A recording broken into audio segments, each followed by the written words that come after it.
In Bayern sitzt der Moderator, redet manchmal gescheit, meistens eher zwar. Heute ist der Michael Ritter da, aus Thüringen kommt der feiner Mo. Ob das klappt, das wissen wir nicht, drum wird geredet, bis der Akku glüht. Das schauen wir mal, heute ist uns alles nicht so wichtig, ein bisschen Blödsinn, ein bisschen Geschichte, und wenn's nix wird, dann merkt's keiner nicht. Das schauen wir mal, so lebt sich's in Bayern gleich viel freier. Der Chat lacht mit und ist dabei, und wir sind heute a große Gmor.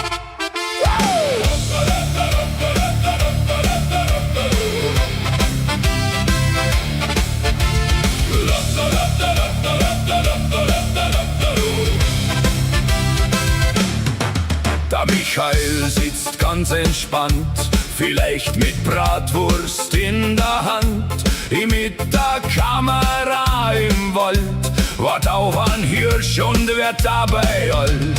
3 Stunden Hockey hinterm Busch, auf ein Adlerluchs oder Fuchs. Doch kurz bevor das Foto klappt, hat mir a Mücke fast verschlappt.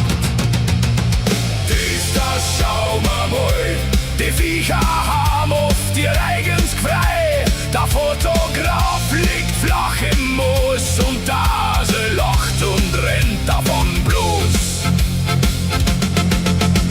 Auf YouTube sind wir unterwegs, mal läuft's rund, mal wird's verhext. Mal 1000 Klicks, mal grad nur 3. Na und? Wir sind trotzdem dabei.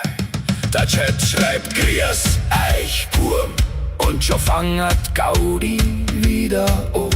Von Bayern bis nach Thüringen, lass mal heut die Bildschirme glühen. Bayern und Thüringen Hand in Hand, das ist stärker als jedes WLAN im Land. Wir ratschen über Gott und Welt, über alles, was uns gerade einfällt. Und wenn am Ende keine Antwort bleibt, weil jeder da wegen was anders schreibt, dann passt es trotzdem wunderbar. Schau mal, war immer schon wahr. Das schau mal, mit euch an Zuschauern ist das eine Freude. Ihr macht's den Abend erst komplett, ohne euch was bloß halb so nett. Das schau mal, Bayern grüßt Thüringen, halt mich frei. Auf Freundschaft, Spaß und YouTube-Kraft, weil man gemeinsam einfach mehr schafft. Und jetzt heben wir virtuelles Glas auf die Freundschaft und auf die Gaudi, das war's. Bleibt gesund und schaut wieder rein beim nächsten Dies. Schau mal!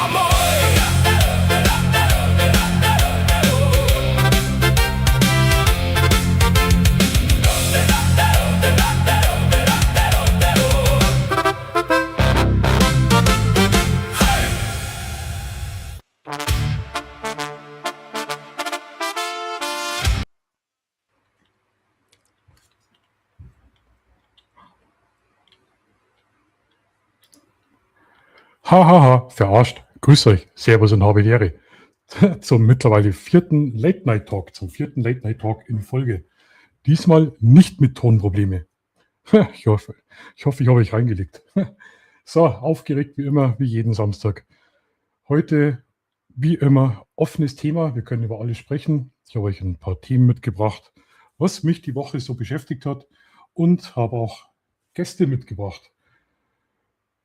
Ihr müsst zwar diesmal ein bisschen helfen, weil, soweit ich gesehen habe, haben wir Besuch aus Thüringen und nicht nur einen Besuch. Ich glaube, das sind sogar drei Thüringer gegen einen Bayer. Ich glaube, das wird ziemlich hart und mich freut es brutal, dass ihr wieder mit dabei seid. Wie schaut's aus? Chat, ist ja auch schon was los? Ey, Spitze, der Andreas ist schon da. André, der Goldjunge, den werden wir später noch sehen. Der Andi ist da. Grüß dich, Andi. Dann Blende, dann Jens haben wir noch. Also ist schon einiges los. Was mir am Herzen heute liegt, Chat, wenn ihr ein Thema habt oder Gast sein wollt, sagt Bescheid. Es ist für jeden alles offen. Wir schauen einfach, wo uns der Late Night Talk diesen Samstag, den kühleren Samstag, wir haben letzte Woche schon so eine Hitze gehabt, wo uns einfach der Stream heute hinbringt. Ich hoffe, der Ton ist ein bisschen besser, weil jetzt habe ich mitbekommen, wenn ich den Kopf wegdrehe, ist der Ton ein bisschen leiser geworden. Also ich hoffe, der Ton ist ein bisschen besser. Aber jetzt, da wir gar nicht lang, Stoppschild, grüße dich. Stoppschild war im letzten Stream auch dabei und hat blank gezogen. Also bitte, Jörg, Dirk, alles anders heute. So, dann holen wir einfach mal die ersten Gäste dazu und ratschen da gar nicht lang mit dazu.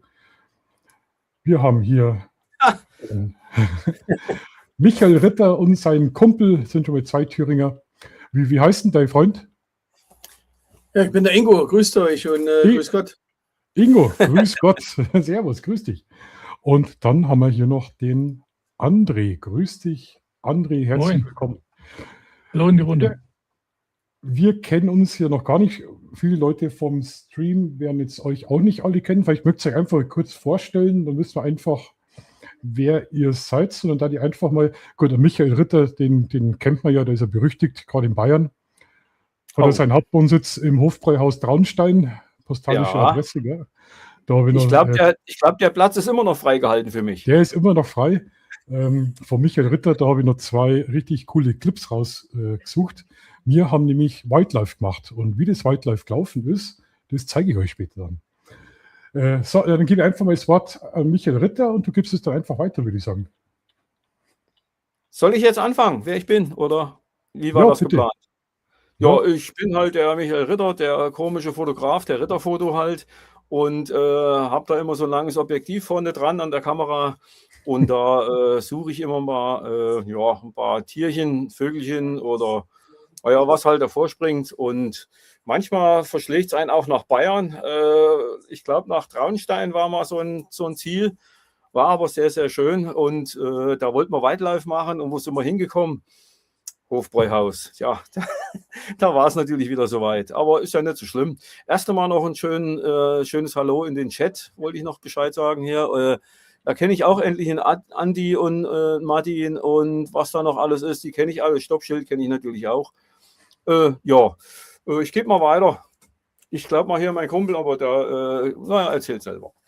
Moin, also wie gesagt, der Ingo, Kumpel von Michael hier, haben uns über unsere Frauen kennengelernt, ne? Ja. Und dann treffen wir uns jetzt öfters mal bei uns hier zu Hause oder wir waren auch letztes Jahr ein paar Mal bei Michael. Sehr lustig immer. Habe auch mal in 1, 2 Runden mitgemacht mit Foto und mal geschaut, wie das so abläuft. Bin kein Fotograf, habe das früher mal versucht und habe gesagt, okay, das ist was für andere, glaube ich. Aber naja, ich sitze jetzt einfach mal mit dabei und mal schauen, was so reinkommt. Stammtisch. Genau. Cool, super, genau. Perfekt. Bitte, André. So, dann sage ich. Also, moin. André, mein Name, auch aus Thüringen, aus Meiningen. Nahe vom Herrn Ritter. In der Nähe waren früher auch mal Kollegen, oder sind auch immer noch Kollegen, eigentlich wir arbeiten relativ ganz gut zusammen. Und Fotografie ist so ein bisschen ein Hobby von mir. Nicht viel, also bei weitem nicht so, wie das der Herr Ritter macht, aber ja. Ich habe alles von Markus gelernt. Ja, genau. Ich glaube, da habe ich mehr von dir gelernt, Michael. Oder so rum, ist ja egal. Wir lernen immer noch, das macht nichts. Ja. Jetzt. Da wartet einer vorm Studio. Siehste. Andreas habe ich gesehen. Hallo. Grüß dich. Andreas, grüß dich. Herzlich willkommen am Stream. Stammtisch, mittlerweile Stammtisch. Vielen Dank für die Unterstützung. Jetzt haben wir einmal Süden, jetzt haben wir einmal Westen und 3-mal Thüringen vertreten. Also das kann ja nur gut werden heute. Ja. Also langsam, vielen Dank. So, Jungs, sagt's einmal, Thüringen. Ich habe heute im Fernsehen eingeschaltet. Was ist denn bei euch in Thüringen los? Was geht denn da ab? Bitte? Da will ich nichts dazu sagen.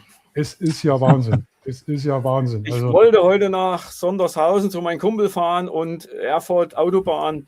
Zack, musste ich von der Autobahn runter, weil wieder irgendwelche Deppen da die Autobahn blockiert haben. Ja, quer durch Erfurt musste ich fahren. Da war wieder Ja. die Hälfte von dem ganzen Nest gesperrt. ach du Scheiße. 25.000 Autos, also Polizeiautos gesehen, noch Ja. mehr Busse. Also irgendwie drehen die alle am Rad. Ich weiß auch Das nicht. war Naja. die A71, oder? A71. A71, genau. Ja. Ja, genau. Da die habe wollte ich ich eigentlich gesehen. eine Anschlussstelle weiterfahren, leider war es nichts mehr. Naja.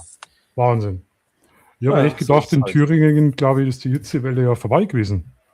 Die war vorige Woche, aber die ist jetzt, also das Wetter ist angenehm hier. Ja, also das war irre. Wie ich das heute im Fernsehen gesehen habe, denke ich mir, meine Güte.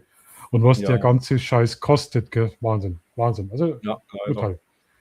Naja, Der Thüringer ist doch eine Kaninchenrasse. Ja, ach so, na dann. ja, genau, Andi. Das stimmt aber, da hat er recht. Von dem Parteitag, also irre. Naja, Michael Ritter ist doch der Sony-Fotograf, der seine Sony-Kameras mit Nikon-Aufklebern tarnt. nee. Aber mit Sony hat er nicht ganz unrecht. Ich glaube, Sony baut die Sensoren für die Nikon. Also ein bisschen Sony ist wahrscheinlich überall drin. Ne? Aber Wahrscheinlich. das ist mir total egal, ob das Canon, Sony oder Nikon oder Olympus oder was weiß ich, was noch alles gibt. Ich bin da offen. Also mir total egal. Mir nicht. Dir Nur nicht. Ach so. Wenn ihr wollt, können wir mal schauen, ob das mit dem Clip funktioniert. Michael Ritter und ich Wildlife. Ja, Äh, das können wir mal probieren. Zeig mal. Lieber Chat, ich muss euch auch wirklich sagen, es wird knallhart. Also es ist nichts für Ja, harte also, Nerven. ja. Auch war erst nämlich- über 18. Es war nämlich im Winter und es war arschkalt, gell? Schneeregen, Schnee. Also das Wetter war wirklich beschissen. Schau mal, ob das so funktioniert, wie ich das möchte, gell? Achtung.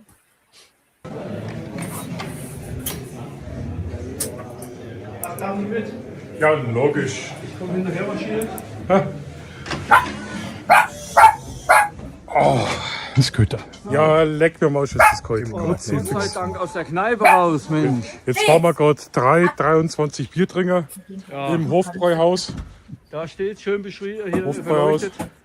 Und wir machen jetzt Wildlife. Richtig geil. Machen wir Mit dem Michael Ritter, der sagt mir jetzt, wie das funktioniert. Nee, Spaß, wir gehen ins Bett. jetzt gehen wir nach Hause. Genau. Ciao, ciao. Servus. Tschüss. Ja, Ja, das war sehr, sehr schön. Das war unser erster Versuch. Also es hat leider nicht ganz geklappt, wobei das mit die 23 Bier war jetzt ein bisschen übertrieben. Ja. Waren 24. Ja. Das erste war das Beste und das letzte war irgendwie schlecht, habe ich festgestellt, am nächsten Tag irgendwie. Ah ja, auch ging doch. War doch jetzt nicht so.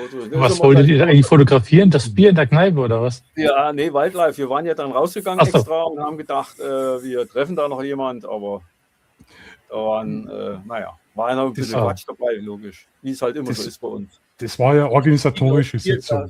Ja, Makro, hast recht. Aber die haben ja immer so kleine Gläserchen hier, so halbe Humpen hier. Keine Ahnung, was da, Einen halben Liter, gell? was der Markus jetzt gerade hat, oder? Nee, das ist eine Tasse. Das ist ein ganz Die waren- normales Kaffeehaferl. Die waren größer im Hofbräuhaus, das stimmt. Aber Michael Ritter und ich, wir sind ja nicht dumm. Wir haben es nämlich am nächsten Tag nochmal probiert. So Wenn sieht's ihr aus. wollt, können wir reinschauen, wie es am nächsten Tag war. Es war härter. So, Herr Michael Ritter, sein letzter Tag. Wir sind im Hofbräuhaus Traunstein. Wir haben schon eigene Adresse. Aber jetzt gehen wir wirklich raus und machen richtig Wildlife. Da werdet ihr jetzt schauen. Schauen wir die Tür auf. Wildlife. Ja, schaut super aus. Oh ja, es geht aber. Hat aufgehört mit Schnee. Da können wir noch mal in den Wald. Da können wir, ja, Jetzt nehmen wir das Zelt, sitzen an bis in der Früh. Trinken natürlich noch so einen Schnapsel. aber wisst ihr was, das ist viel zu nass und viel zu weiß. Ich glaube, das Wildlife lassen wir, ne? Na gut. Gehen wir wieder, Überreden. gehen wir wieder ins Wirtshaus. Ja, dann gehen wir wieder rein. Irgendwann klappt schon. Gehen wir wieder rein, genau. Ja, das war unser zweiter Versuch, Michael, gell? So sieht's aus. Da sind wir natürlich wieder reingegangen, ist ja klar. Ja, es ist Also mir einfach. Mir hat es richtig gefallen da drin. Also richtig schönes Wirtshaus, ein richtig urisches Wirtshaus. Das Essen hat super geschmeckt. Wir waren ja dreimal, glaube ich, war ich dort. Und das jedes Mal klasse, also richtig Hammer. Es war nur schade, dass nichts irgendwie so zum Mitnehmen gehabt haben, ja? So das Andenken Na ja. irgendwas. Du warst doch auch dann im Hofbräuhaus, wo das Bier hergestellt wird. Genau, Man muss ja sagen, genau. in Traunstein, die Brauerei ist ja eigentlich gleich in der Nähe. Ja? Und Ja. in Traunstein fährt die Pferdekutsche noch rum, also Pferdekutsche mit Pferde, 4 Beine, und liefern da das Bier an die Wirtschaften aus. Also es kann wirklich sein, wenn du am Montag in der Früh einen Termin hast oder Vormittag, dann ist die Bierkutschen vor dir. Aber Es du ist hast auch gut so, dass die das so lassen, also die Tradition, dass die noch aufgelöst wird, ist schon nicht so schlecht. Soll ruhig so bleiben. Aber ich glaube, du hast auf deinem Kanal auch ein Video über die Brauerei Ja, stimmt. veröffentlicht, gell? Stimmt, habe ich auch. Ist Ich zwar werde nicht den so sehr Link- gut angekommen, aber ist halt so, naja. Ja. Wenn einer gucken will, man braucht ja nur suchen unten nach Ritterfoto und dann, oder du verlinkst den Kanal, weiß nicht. Genau. Da kann man ja schaut's mal denn gucken, was wir da für einen Blödsinn gemacht haben. Wie schaut es denn bei dir aus, Andreas? Habt ihr auch so Bierkutschen oder so Traditionen, so typisches? Gar nichts.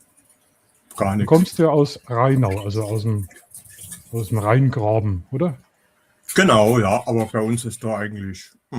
Ja, aber da habt ihr wahrscheinlich eher so Weinfeste, schätze ich mal, Mostfeste, oder? Ja, Das Weingegend.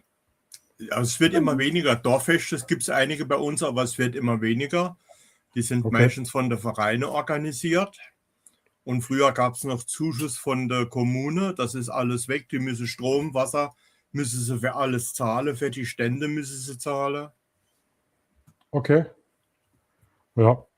Das ist Wildlife mittlerweile auf bayerisch Maß. Maß, genau. Der Das ist Maßgeber. leider immer teurer. Der Maßkäfer, ja. Ja, André, wie schaut es bei dir aus? Als Thüringer, Bratwurstfestel. Gibt es bei euch so Nee. Tradition?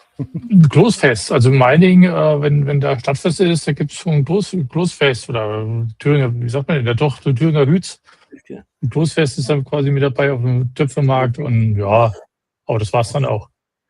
Also Kloß, Wobei Knödel, Thüringer- Knödel. Ne, bei uns Klöße. Also bei euch Ah, okay. Knödel, aber Klöße halt, ich glaube, die Knödel sind ein bisschen kleiner bei euch.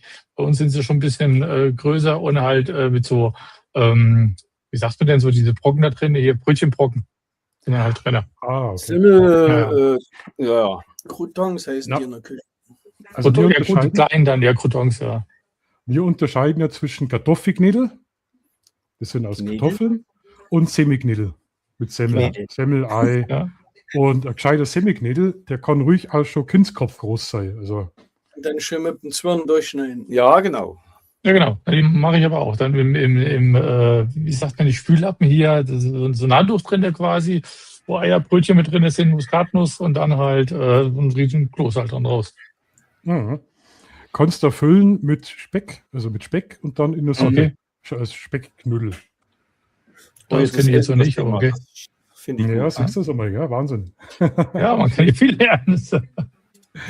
Jetzt schaue ich gerade, Markus, du musst Andreas Mikro stumm schalten, von ihm kommen jede Menge Hintergrundgeräusche. Schaut mal, also ich höre jetzt da nichts. Nee, momentan geht's. Genau. ich habe das Mikrofon gewechselt schon. Ah, hast du gewechselt. Okay, dann war ich wahrscheinlich Ja, ja. wieder zu langsam. Ich habe einen ganz kurzen Clip für euch. Es gibt momentan, könnt ihr einen Bus ganz günstig kaufen. Also wenn ihr irgendwie so einen größeren Bus oder so braucht, habe ich heute eine ganz tolle Anzeige gesehen. Ich zeige euch das einmal, vielleicht besteht ja da Interesse. Warte mal. Genau. Also, Genau. Aber da ist die Felge kaputt. Die sind da schon über den Portstein gefahren, ne? Gleich am Anfang. wahrscheinlich. Also 4-mal benutzt. Ich glaube, der geht recht günstig her. ja.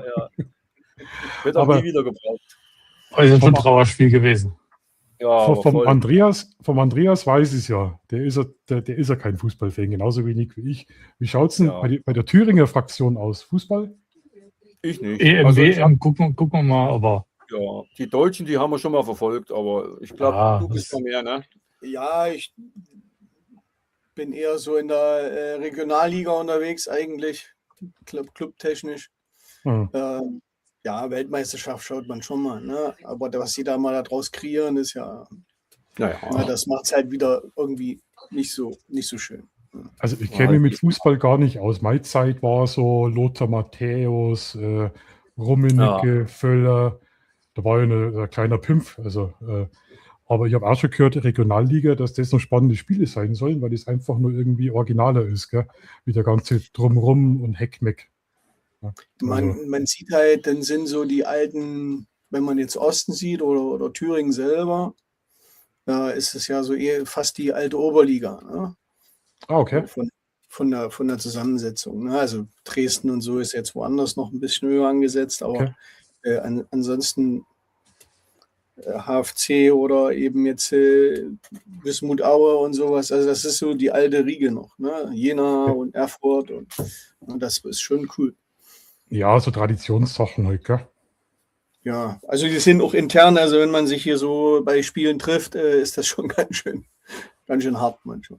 Ja, aber so ein regionales Fußballspiel ist doch ein halbes Dorffest, oder? Da trifft sich doch Ja, jeder genau. aus dem Dorf und kommt zusammen und dann wird da gebechert und dann ist doch das einfach nur irgendwie, ja, ich weiß nicht, cooler. Ja, also, Ist nicht so kommerziell, ne? Also auch wirklich Genau. nicht so ausgeschlachtet, ne? Also es viele Jugend und es ist halt eine sehr nahe Liga, wo jeder kann jeden schlagen und das ist halt interessant. Ne? genau. Und dann, wenn das Spiel vorbei ist, gegen das Nachbardorf und man hat verloren, dann fahren wir abends nach der 6. Halbe ins Nachbardorf und dann gibt's. Ja. Dann wird da wieder Kraft, oder?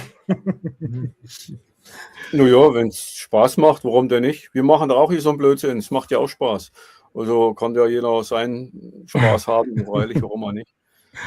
Das stimmt allerdings. Das stimmt.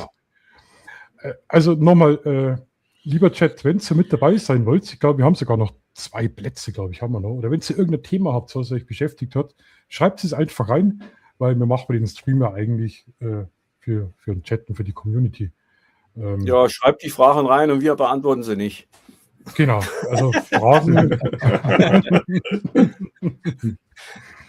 Andreas, du bist ja auch Profi-Fußballer gewesen, lange Zeit, habe ich gehört. Wie schaut es bei dir aus? Fußball ist nichts für mich. Auch nicht. So, also Markus, mach bitte das Licht hinter dir aus. Mein Gott, ich mache es euch extra schön, aber es stimmt, ihr habt recht. So, jetzt ist er weg. Das können wir über ein bisschen herziehen. So, also ich hoffe, es ist Jetzt ist er besser wieder da. Ja, hoffe, so das- ist besser. Oh, ja, boah. Oh, das Ding ist heiß, Wahnsinn. Boah, das ist heiß gelaufen. Das Ding habe ich vom Kentface und habe ich extra auf Lagerfeuer eingestellt, extra für euch. Wieder Ich hab von der UNA. Von der UNA, ja genau, von der UNA. Ich weiß nicht, ob ihr es mitbekommen habt, das war letztes Video. Ja, Mit klar. 50 Aufrufe. Es hat keiner drüber berichtet auf YouTube. Mich hat es gewundert. Das stimmt. Nur du alleine. Unalong. Ja, und dann 50 Aufrufe. Also der Algorithmus ist momentan sowieso sowas von im Keller. Ich verstehe es nicht. Guck mal, der Andi, was er schreibt, da hat er recht. Schau mal, was schreibt der Andi? Frauenfußball finde ich besser, die geben wenigstens alles und sind nicht zu überbezahlt. Ja. Und ein Trikottausch am Ende ist auch interessanter. Sascha, grüß dich, servus, habe die Ehre nach Düsseldorf. Sascha und ich, wir sind so, wir haben eine Band zusammen, die Düsselsteiner Zipfiburn. Also wir wollen eine Band gründen. Düsselsteiner Zipfiburn. Aber es ist noch nicht so ganz Welche Musik ausgereift. soll es werden? Wie bitte? schau. Welche Musikart, fragt er. Ja, das ist so eine Mischung zwischen Bayerisch und Heavy Metal. Also, Oh, ja, das passt doch. Also Heavy Metal, der Teil passt schon mal. Bayerisch, ob das mit reinpasst, mal sehen. das passt super zusammen, wirklich. Ist der Michael Ritter eigentlich noch in der Babs zusammen? Natürlich. Mit der Babs, kenne ich die Babs? Ja, müsstest du eigentlich kennen. Schon. Babs und der Sven. Babs und Die Babs mit dem Sony und 2.8er, 400 auch. Die Babs okay. hat auch mit dem nicht Lichtformfarbe, wie heißt der andere? Habe ich vergessen. Vom Namen her, glaube ich, kenne ich es noch. Vom Namen. Ja, bestimmt. Jetzt habe ich euch noch ein Video mitgebracht, wenn es euch interessiert, wie das bei mir so ausschauen wird, wenn ich Wildlife mache. Oh, jetzt. Beziehungsweise wenn ich so zeichne und würde praktisch die Tiere dann beobachten. Also so wird das bei mir ausschauen. Ich würde es euch kurz mal zeigen, wenn ihr wollt. Vielleicht kennst du die Tiere, Michael. Ja, ich weiß noch nicht, mal sehen.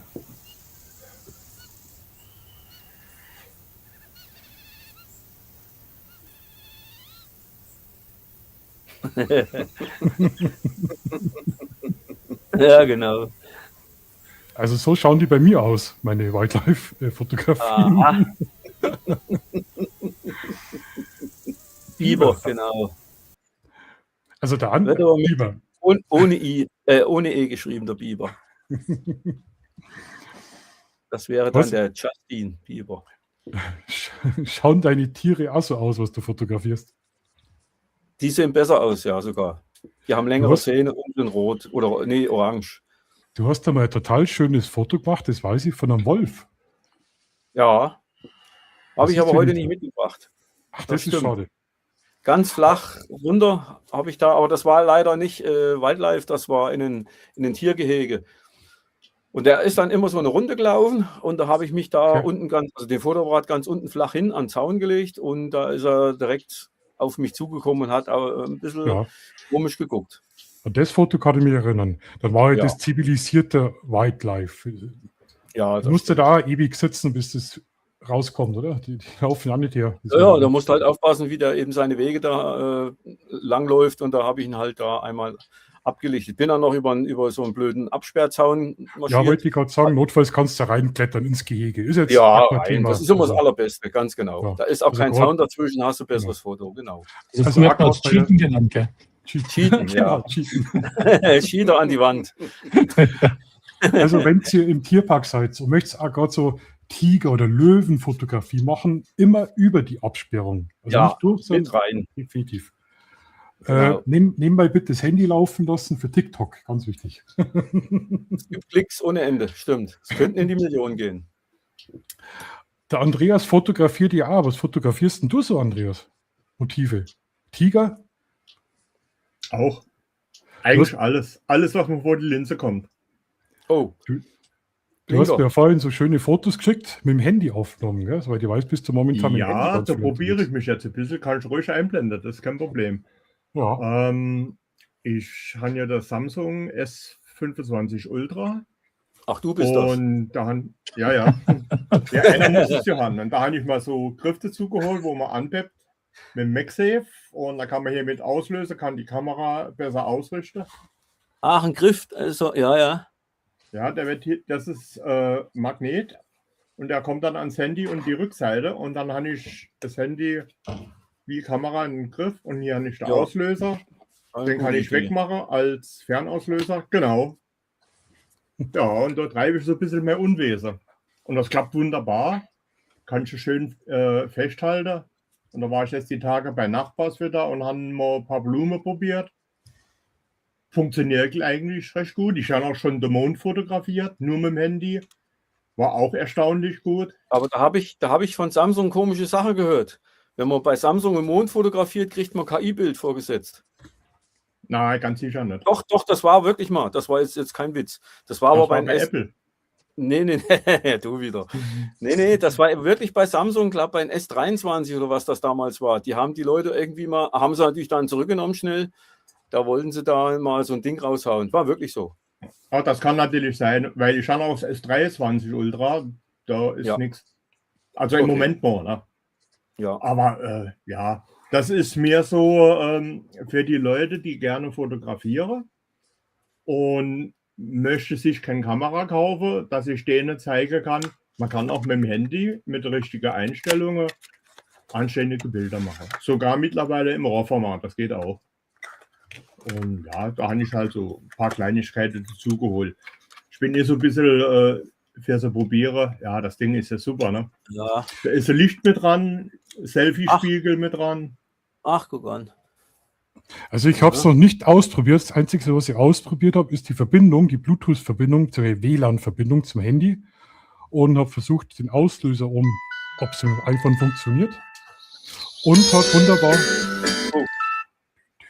und hat wunderbar funktioniert. Also wenn jemand da mit dem Handy mal fotografiert oder filmen möchte, das kostet keine 10 Euro, oder?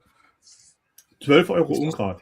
Ist das Handy Also wirklich, unabhängig oder muss man da ein Ja, spezielles Handy haben? unabhängig. Oh ja, Nee, nee. okay. genau, du hast da Geht praktisch, mit Android, geht mit Apple. Ja. du hast da hinten so einen Das Ring und Einzige, was kannst, man machen sollte, Ach ja, die man Magnet, ja. sollte in der Foto-App sollte man den Auslöser auf die Zoom legen. Dann schon löst es nicht aus.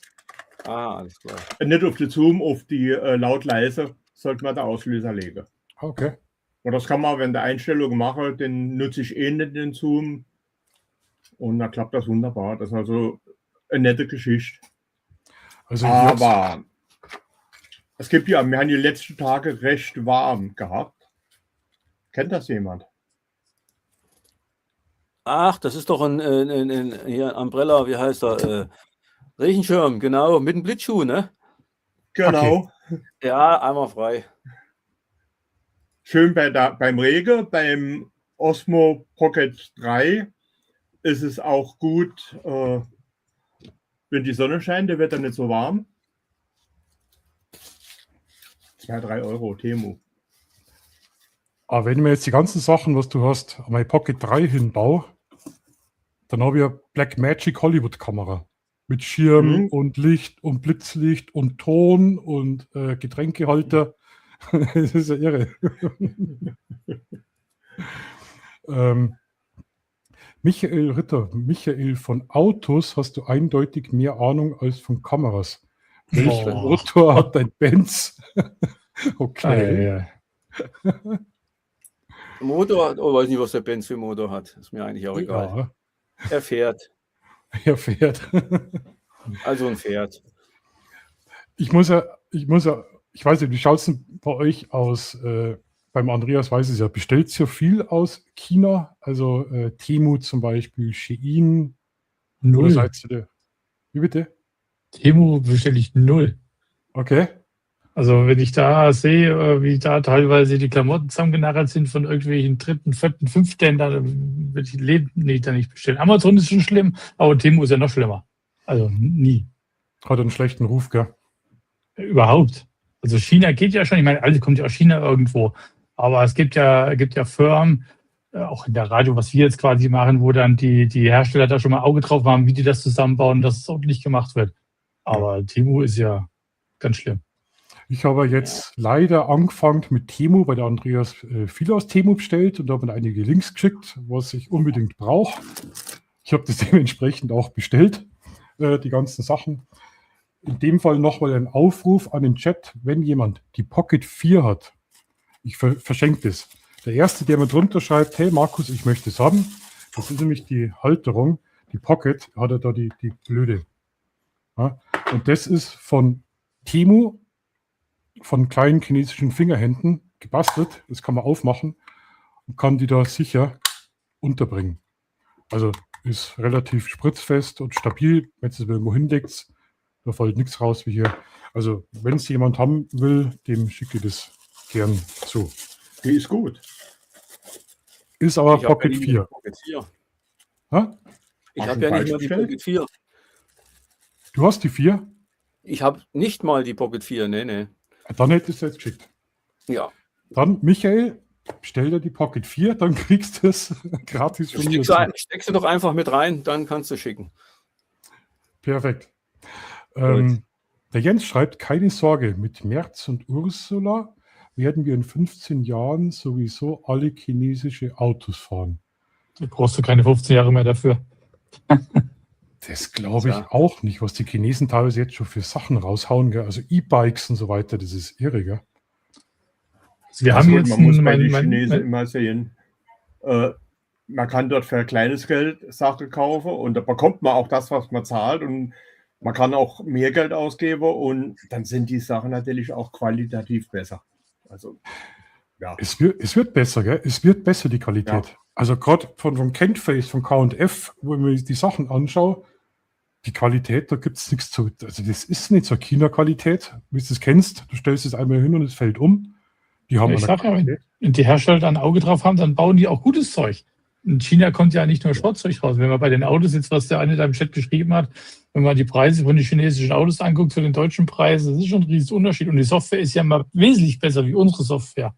Von der Technik mal gut, fahrwerkstechnisch mal hingestellt, das sind wir wahrscheinlich besser, aber grundlegend, das, was ich für mein Auto bezahle oder was, das kann ja kein Mensch mehr bezahlen, kein normaler mehr. Weißt du? Das ist so, wenn du so einen Chinesen anguckst, mein Geschäftspartner, der hat sonst immer 2 Jahre lang einen 5er BMW geleast. Das Ding kostet 900 € im Monat. Und jetzt für selber Auto will BMW nochmal einen 100er mehr haben. Komplett das gleiche Auto. Sagt, macht er nicht mehr mit.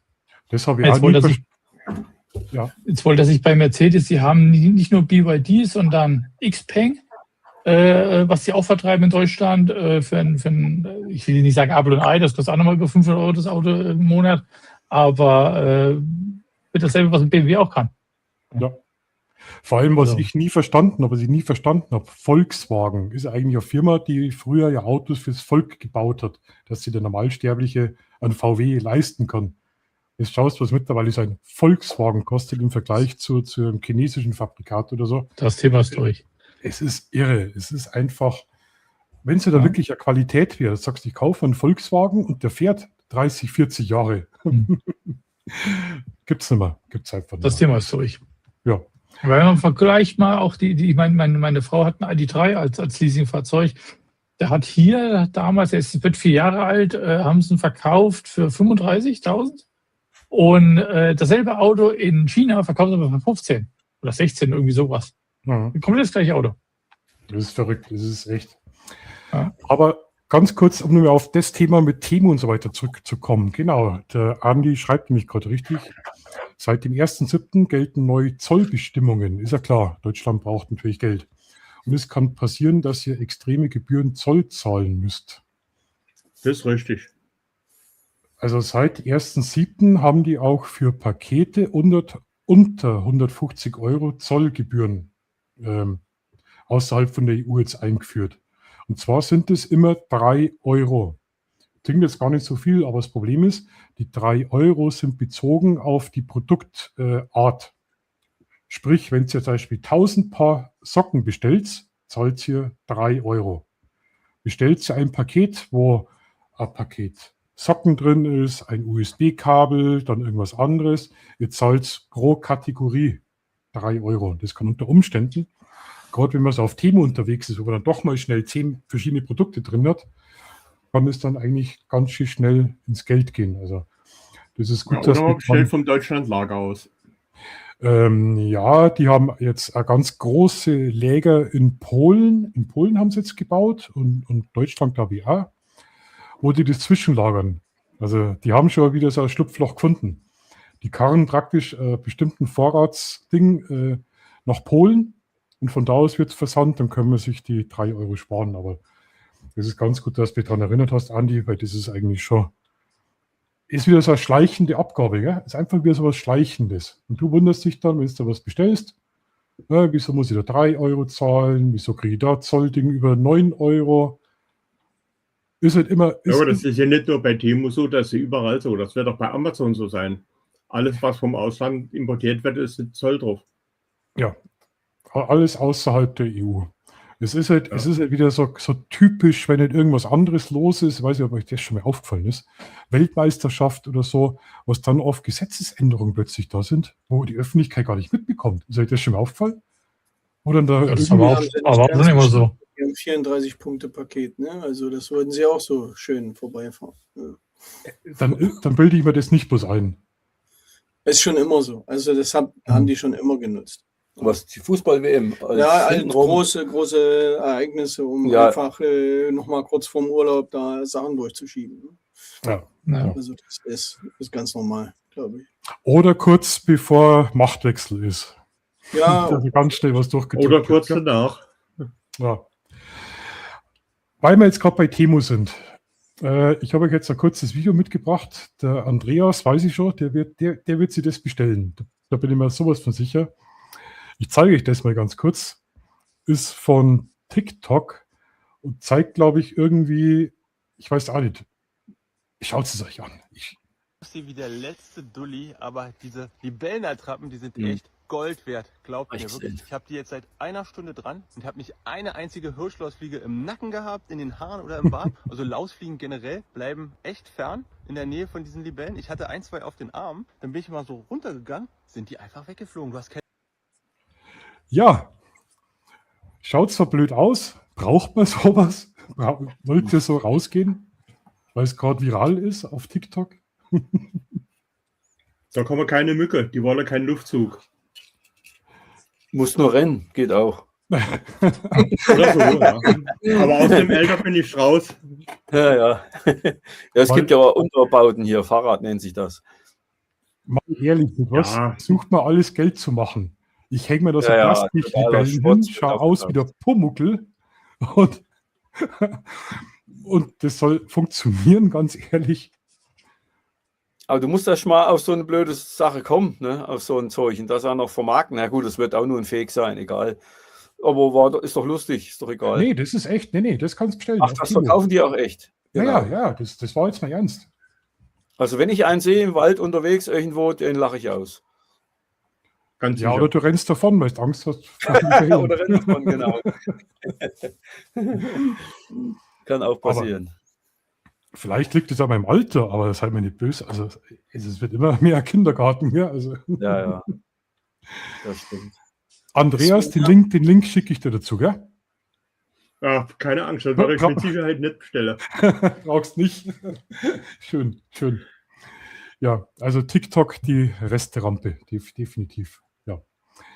Der Andi schreibt, bei Lasten-Dreiräder sind die Gebühren einiges höher, da kommt nochmal die Hälfte vom Kaufpreis dazu. Daher über Türkei, über Volta, okay? Da kenne ich mich gar nicht aus. So mit Reimportsachen und so, da leider gar nicht.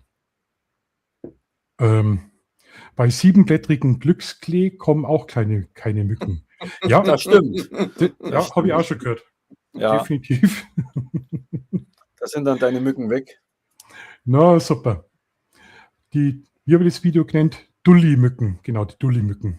Wahnsinn. Hm. Jetzt schauen wir mal. Wenn du irgendwelche Fotos hast oder so, Michael, sag's, gell? Ich habe hier welche von, wo ich mal bei dir war. Wenn du die Oh. einblenden willst und ich sehe die, ich weiß nicht, Aber sieht man das- da irgendeinen Affen? Also der Affe bin erstens ich und zweitens, ich Ja. hoffe nicht die, wo ihr unterm Stammtisch liegt. Doch, wollte ich jetzt zeigen. Nein! Kannst du den einblenden, oder? Geht das? Markus, wo kann man deine rote Pro-Trump-Kappe kaufen? Ja, also ich werde ganz kurz, ich werde laufend darauf angesprochen. Ich habe die Kappe irgendwie gestaltet und habe dann erst später festgestellt, dass sie wirklich so ausschaut. Es ist keine Trump-Kappe. Also mir ist es auch im Winter passiert beim Piachtenlauf, wo ich live gestreamt habe, wo sich die Leute gefreut haben, dass ich eine Donald Trump-Kappe aufhabe. Und dann habe ich das erst so richtig registriert. Genau. Also es ist keine Donald Trump-Kappe. Sei froh, dass sie sich noch gefreut haben. Es gibt ja auch andere Leute, die machen da was anderes mit dir.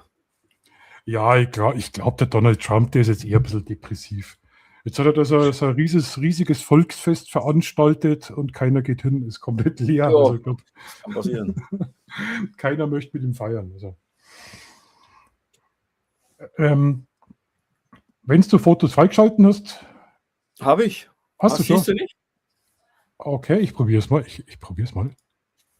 Da. Uah. Um Gottes Willen. Da ist er doch, der Markus. Ja, da ist er. Der Markus im Zoo von, wie heißt das bei dir, Traunstein um die Kurve rum, Salzburg. Salzburg. Ach, Salzburg warst du. Schön. Ja, Salzburger. Ganz ein schöner Tierpark.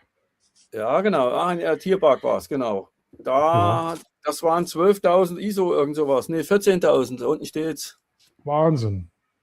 Knackelscharfe Augen, Augenfokus. Ja, ne? Und wie es für Kann man- dicken Bayern gehört, natürlich zum Fressen. Das zum Fressen Genau. in der Hand. Klar. Upsala. Das sind auf dem Berg oben, beim Königssee oben sind wir da hochgefahren. Jetzt warte mal, wie hieß denn der Berg? Habe ich vergessen.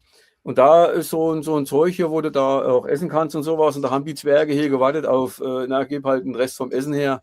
Ess nicht alles alleine oder so ähnlich. Ja, war Aber lustig. Schau hin, es ist ein Pärchen. Ich sehe deutlich den Abstand. Der Abstand, ja, hast du recht, hast du recht. Das Siehst muss du, ein Bärchen, ein älteres Bärchen, lang verheiratet. Sie links ist total zwider und sauer, weil es die neuen Paar Schuhe nicht bekommen hat. Und er sitzt Ach ja. daneben und schielt so leicht drüber. So, ach, was macht die Alte? Ja. Hoffentlich zickt's nicht. Verrät sie Schön. mich wieder, genau. Schön. Ja, und halb taub auf dem rechten Ohr schon. Ne? Und hier, Ja. was weißt du, wo das ist? Ja, das ist das Rettungszentrum. Genau. Wiederbelebungszentrum, genau. Wiederbelebungszentrum. Genau, Sehr schön. Zahnstein. Im Hofbräuhaus drin. Ja, die Frau, die hat uns da rumgeführt und hat das alles ganz genau erklärt, dass die war spitze. Und ja, und da haben wir uns da mal ein bisschen, ja, die hat halt rotes Licht gemacht mal hier und hat gesagt, ja, macht endlich die Fotos hier, damit sie weiterkommt. Hat halt gesehen, dass ich da mit dem Fotoapparat so rumgewurstelt habe. Und die Ja. arbeitet da in der Brauerei. Ja, die Arbeit hat auch die Stimme danach gehabt. Boah, das ist ja eine Traumfrau. Die arbeitet in der Das stimmt. Brauerei an der Quelle Ja. und schaltet für mich das Rotlicht ein. Ja, cool, wa? Also eigentlich, also meine Traumfrau war immer die Leberkas-Fachverkäuferin. Aber okay. die ist interessant. Da muss ich Ja, direkt und mal die vorbeifahren. Und die arbeiten auch noch um die Ecke. Ist ja Wahnsinn. Ja, So, Wahnsinn. gucken wir mal. Das ist am, wie heißt der See? Degernsee? Nee. Ja, der See bei Tegernsee. euch. Was? Chiemsee. Chiemsee, ja, genau. Und da bayerische war hier Nähe. der Frechdachs. Habe ich die Kamera unten hingelegt am Boden, man sieht es ja, und habe da mal drauf gedrückt und dann hat die Augen geguckt, was ist das für ein Vogel? Hau ab. Naja, bin ich dann auch gegangen. Ist aber schön geworden. Das ist auch Ist von dem schön, Berg oben mal runterwärts fotografiert. Wie gesagt, vergessen, wie er heißt, aber auch nicht so schlimm. Vielleicht weiß es einer im Chat, beim Königssee geht ja nur so eine Gondel hoch und da oben ist das dann. Ja, da gibt es ja Ach. bloß den größten. Das kennst du auch. Borghausen, oder wie heißt es? Borghausen, ne, oder? Ähm, Und nee, Borg. Na, wo die große Burg ist. Ja, Da genau. waren wir Das ist, doch, da hat es geregnet so ein bisschen und da waren wir doch wieder hochgelaufen und da ist doch die längste Burg von Deutschland oder von noch, der Ort war das. genau, da war es in Burghausen. Da wollten wir uns in Burghausen ja treffen. Dann bin ich losgedüst. Ja, Und dann war das Wetter ja so scheiße. Dann seid ihr wieder Ganz zurückgefahren. Dann habe ich in Richtig. Burghausen schnell 2, 3 Fotos gemacht und bin dann auch wieder zurück. Also das war wirklich, ja, das war ein Scheißwetter. das war das. Da hatte ich auch die Kamera irgendwo hingelegt. Ach nee, auf dem Stativ stand sie. Und da sieht man ja den Strich da noch von der Straße da. Sieht man den Finger hier? Ja. Naja, man sieht die Maus auch. Da ist da ein Auto lang marschiert. Eine Langzeitbelichtung halt. Ja, die Frau Ritter. Frage im Chat. Michael, was war deine erste Kamera? Auch eine Nikon. Nee, Quatsch, stimmt gar nicht. Die erste Kamera war eine Praktika. Oh, okay. Praktika, ja, hatte ich. DDR-Praktika. Königssee kennt ja jeder hier. Habe ich vergessen, wie der Ort heißt. Sankt Bartholomew. Ja, St. Bartholomew, ganz genau. Wo die Da größte hat's natürlich Forelle drin ist. Was ist Wie bitte? drin? Die größte Forelle, wo See gefangen hat im See, die ist über einen Meter lang. Oh, alles klar. Ja, da Ich kannst du war's super nicht. Fisch essen. Ich Also- war es nicht. Fang frisch ist ein sehr schönes Foto. Jetzt im Sommer müsst ihr euch da ungefähr 10.000 Chinesen vorstellen. Ja, da hast du recht. Hier war es natürlich arschkalt und da waren nur hier unten so ein paar Enten, das ging immer Ja. noch. Traumhaft, Ja, traumhaft. Das ist Also, direkt vom Hauptbahnhof, wollte ich gerade sagen. Also von dem Steg aus, wo dann die ganzen Boote losfahren, so ein Mhm. bisschen schräg dahin fotografiert. also mittlerweile ist so, Warte mal, der hat auch ein schönes Häuschen hier, ne? Muss ich sagen, er hier. Oder Kneipe oder was das ist. Sieht aus wie ein kleines Hotel. ja, Ja, sieht doch gut aus da. das schön ist aus. jetzt vom Anleger, vom Hafen aus. Ja, fotografiert. genau, Links, genau, ja, links sind die Boothäuser. Und da Ja. fahrst du ja rüber mit dem Schiff und dann hast du den Trompeter, der was da in die Echowand Richtig. bläst. Und dann fahrst du Das- hinten nach Bartholomew und es ist wirklich so, wenn ihr die ganzen Videos seht, TikTok und so weiter, wie schön das ist. Nee, um die Jahreszeit, also Sommer ist nicht schön. Da stehen wirklich 100, 200 Leute an der Kasse an.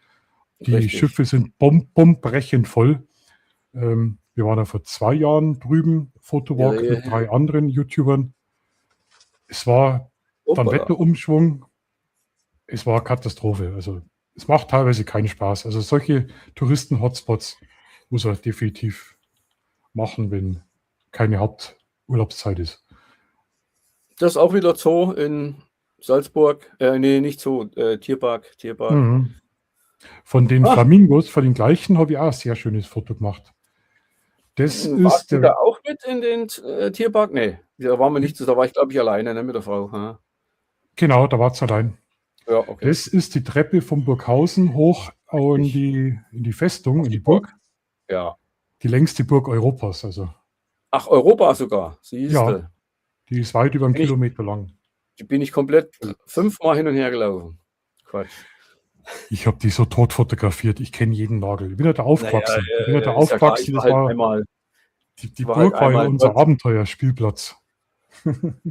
Also wieder so eine freche Möwe.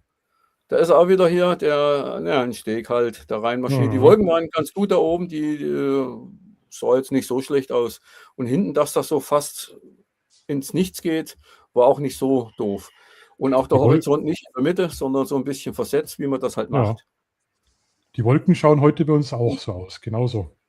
Ah ja, okay. Der Frechdachs saß auch da im Tierpark und wollte fotografiert werden. Naja, hab ich's halt. Wieder einer Mit von der. Nikon Z9. Ja, ich habe nur die eine. Die, was er Momentan. so gut gefällt. Ja. So, das war's. Der Ludwig Ganghofer. Ja, Das cool. hat mir auch ganz gut gefallen hier. Das war am Königssee, ist das Schild gewesen. Und das hat er schön eingewachsen hier. Da habe ich es auch Mhm. mal fotografiert. Mhm. Naja, wir halt die Fotoleute, die haben da einen anderen Blick. Die gucken da, die sehen halt irgendwo Bilder. Habe ich wieder Ja, mal ja. richtig Bock zum Fotografieren, kommt bei mir momentan irgendwie viel zu kurz. Ich weiß nicht, das sind immer so Phasen, glaube ich. Gell? Naja, passiert. Es macht ja auch nichts. Soll ja auch Spaß machen und ist ja kein Muss. Und wenn eben momentan die Phase nicht da ist, dann ist es eben so. Ja. Das ist ja bei den Kultjungen nichts anderes. Da liegt ja auch die Kamera im Schrank. Das stimmt nicht, die nimmt mich gerade auf. Oh, ja, jetzt arbeitet sie gerade. mit. Ja, Na, es ist wenigstens eine Videokamera geworden, eine teure. das stimmt. Bist du so auch am Fotografieren, André, oder mehr so Handyknipser, so aus der Hüfte? Ja, beides. Also klar nimmst du das Handy dann doch öfters mit, wie diese große Kamera vom Gewicht auch her. Aber wenn ich dann irgendwo hingehe oder mit dem Ziel fotografiere, dann nehme ich natürlich ein Fotoapparat. Ich mache schön. jetzt aber bei weitem nicht, weil ich die Zeit auch nicht habe wie der Ritter.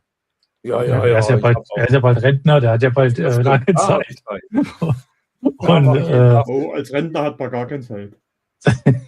und ich muss ja noch ein bisschen arbeiten fürs Geld. Nee, aber wenn ich irgendwo hingehe, nehme ich jetzt fahren wir in den Urlaub in 2-3 Wochen, dann nehme ich natürlich auch die Kamera mit. Dann nimmst du die große Kamera mit.